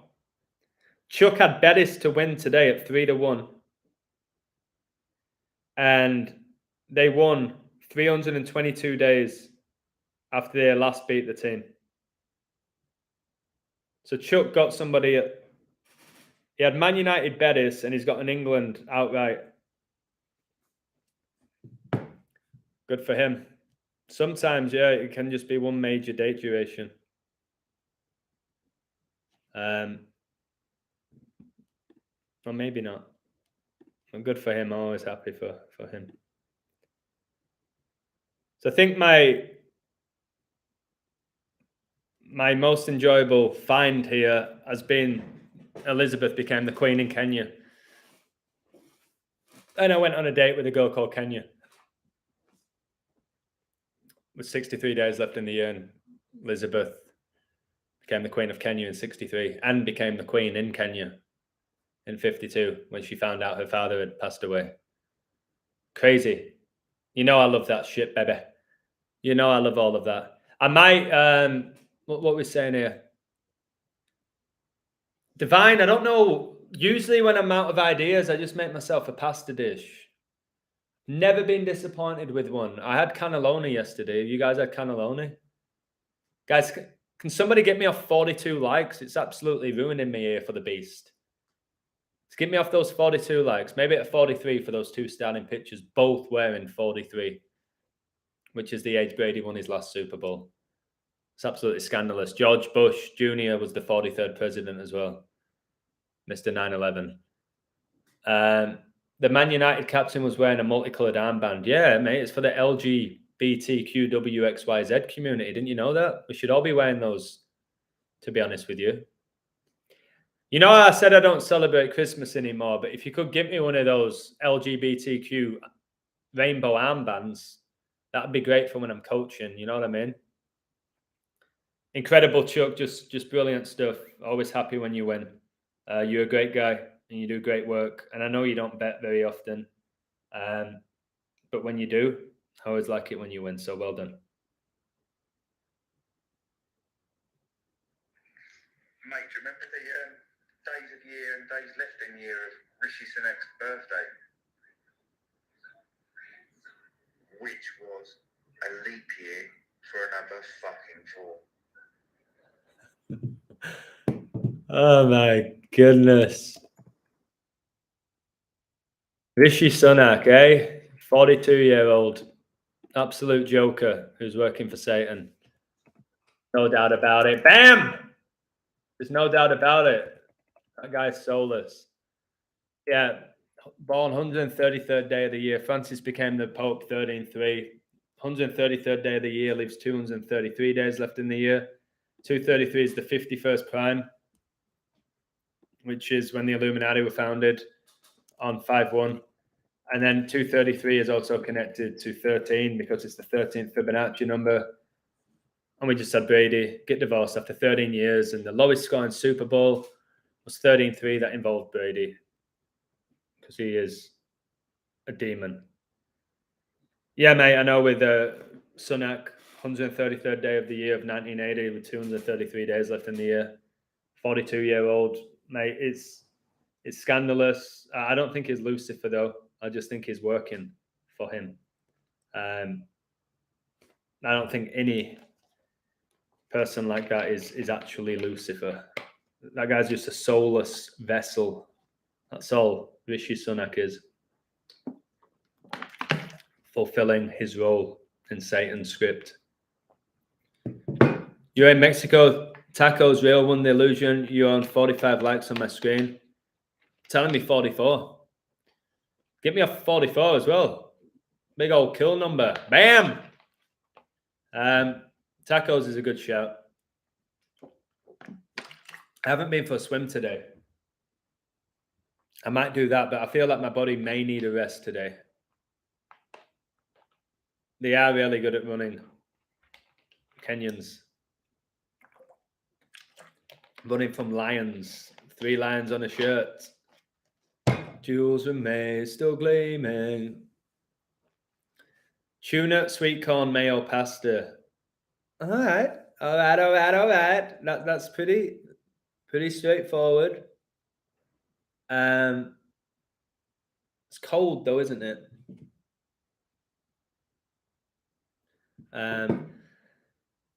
Tuna, sweet corn, mayo, pasta. All right, I think you've just nailed it. I think I might just do that. With red pepper and onion. I have red pepper. I have red and white onion. I'll get some sweet corn. I'll mix that tuna up real nice with some creamy mayonnaise. I'll boil the water. I'll make sure the pasta is cooked to perfection. Maybe I'll have a little side here with the pepper and the onions just sizzling. Then mix it in. Mix it all in one pan. Bam! Give it all a big old mix. Put it on a plate. Sprinkle some cheese on it. Tuck into it. Say a little prayer. Have a little bit of Galaxy chocolate afterwards. A nice mug of hot chocolate, Cadbury's. And I'll enjoy the sunset. Maybe I'll prepare an English class tomorrow, but usually I freestyle it. So we'll see. We'll see what's going on. I think you've just nailed it there because I don't really want to go out. Bam! I don't want to go out, get in the car, drive somewhere, mess around, park up, pay money. You know what I'm saying, baby? Ooh. You know what I'm saying, baby? Ooh. Yeah, just when I saw obviously the Liverpool Leeds one didn't come in. I hope you didn't get any abuse over that, by the way. I haven't looked, but and then you actually put missed a result or whatever, but the 4s were everywhere. So and they fucking are. They are everywhere. So I just thought of that when I was looking at the. Joey, you're talking about all these 4s as I have 44 likes in my live stream, mate. It's off the charts. The Sunak birthday thing that I just done. I was like, a leap year every 4 years. You fucking kidding me? See, if it was on a regular year, that would have been different numbers. Sunak, what Joey's saying, who's a legend, is saying Sunak was born on a leap year, and we know leap years are every 4 years. That's what he's getting at. Yeah, it is. It's brilliant. But yeah, I think. Joey, I've got 44 in the live and 44 likes after 3 hours and 44 minutes. I'm going to screenshot it.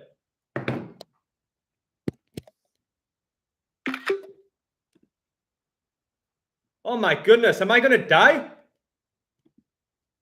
44 in the live, 44 likes. 3 minutes and 44 into my live, and he's talking about, oh my goodness, can you see this? I've screenshotted it. Wow. It's definitely the What? revelation again in regard to a lot of this. And then that Pelosi attacker, David DD, are you fucking joking? Mate, I've just screenshotted 44 in my live, 44 likes, 3 hours and 44 into it. You can't make this up. UK in Gematria is 4 as well. The dialing code's 44. Queen Elizabeth had 4 children. Jubilee lasted 4 days. 4 days is 96 hours, the age she died. When England won the World Cup, they scored 4 goals in the final. It's beyond a joke at this point. It's absolutely scandalous. I think that's why last year with Liverpool, they were pushing that they could win 4 trophies. 4 trophies. Are Liverpool going to win 4 freaking trophies? Throwing out that 4, baby.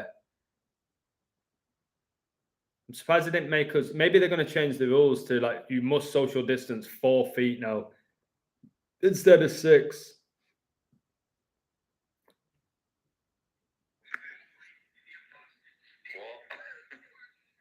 What? Oh, mate. I'm going to add another like. Sorry, mate. I've got to do it. There's still 1-4 in there. Oh, mate. Yeah, it was. Not me and Kantara was talking about it today, and I said like about the. I said about the 4s. She's going to keep her eye out for 4s now as well. Yeah, it's just unbelievable. So, guys, what I love about Joey is he's got real, genuine passion for the code. All right, it can be overwhelming, it can be intense, but he sees the beauty of the code rather than fears the code. You know what I'm saying? It's very easy to fear this knowledge and run away from it, but enjoy it, play with it as well. Learn.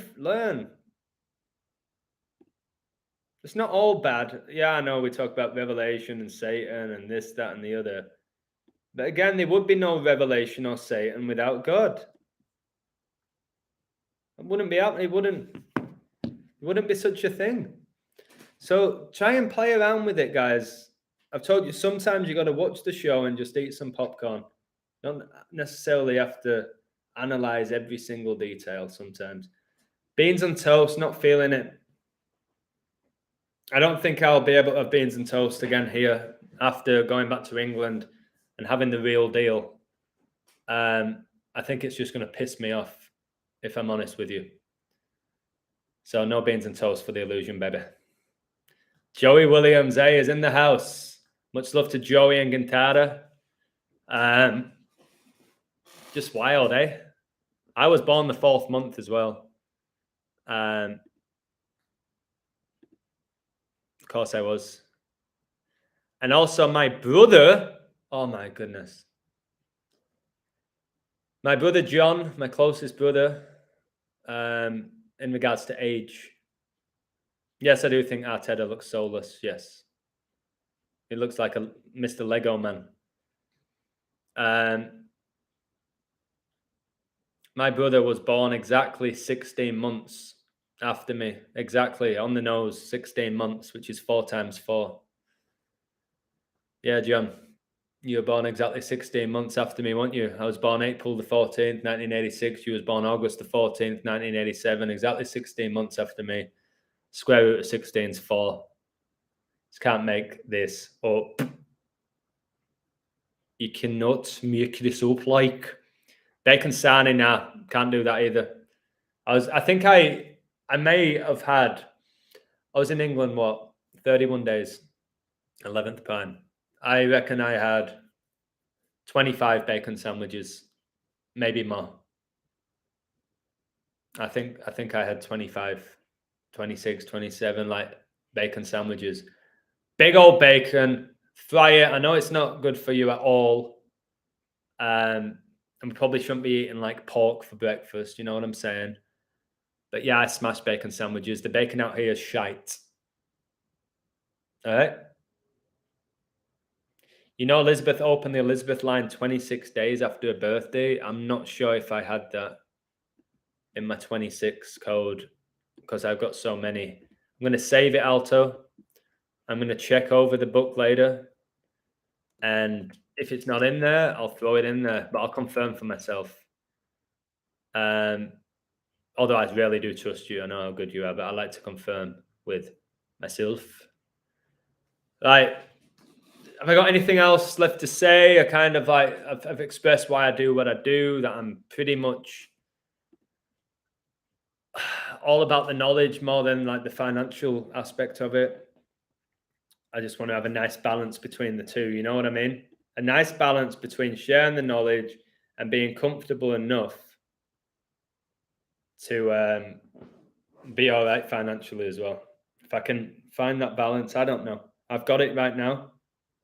It can change pretty quickly. You know what I mean? I told you when I went to England the month of October, I've spent around $11,000. So at the beginning of October, my bank balance looked pretty decent. A month later, it's been absolutely ripped to shreds. But you just move on. Like I think Lady Hawk or Divine told me, when it comes to money, like it will always find you. You'll always be all right. If you work hard, you'll always be all right. Unless it gets to the complete another beast system, then it don't really matter, does it? You won't be having any. I think I'm going to get off. The report said 26 million watched the funeral. I've seen different numbers for that. I saw 22 million. Let's have a look what Google's saying. How many people watched the Queen's funeral? See, now this one's telling me 28 million. The other one's saying 29. So often with this, they'll fabricate numbers. This one's saying 26. So on one, look, you got people taking down people's work for misinformation. Go on Google, type in how many people watched the Queen's funeral. You will see 28, 29, 11.4, 28, 37.5, 26. They've all given you a different number with stuff like that. This is what I'm saying about how they bullshit numbers so often. So yeah, stuff like 26 million watched, I don't put those stuff in my like codes, because if you look carefully, they'll tell you multiple numbers, which I've just shown you. You can check for yourself. All right. I think I'm going to get off. Stomach's rumbling a little bit. So thanks to all of you, those who've sat down and listened to me speak for 3 hours and 52, those who are sub to me, those who support my website. I'm pretty sure I'm going to lose people today for what I've said in this live stream. And I'm all right with that. I'm all right with that. I'm sure I'll lose a couple of people for saying what I said and about the sports picks the last couple of days. So be it. So be it. So thanks to the loyal ones, the ones who know Jesus is on his way, those who really care about calling out Satan and living with no fear and spiritually strong. Thank you to all of you. Subscribe to Joseph Aquaviva 2222 if you already haven't. Just click that subscribe button. It's very easy to do, and he does good work. Very good work. So take care. Thank you. Much love. And I'll see what I'm doing tomorrow, if I'm going to go live or not. Sure, there'll be something for me to cover. All right.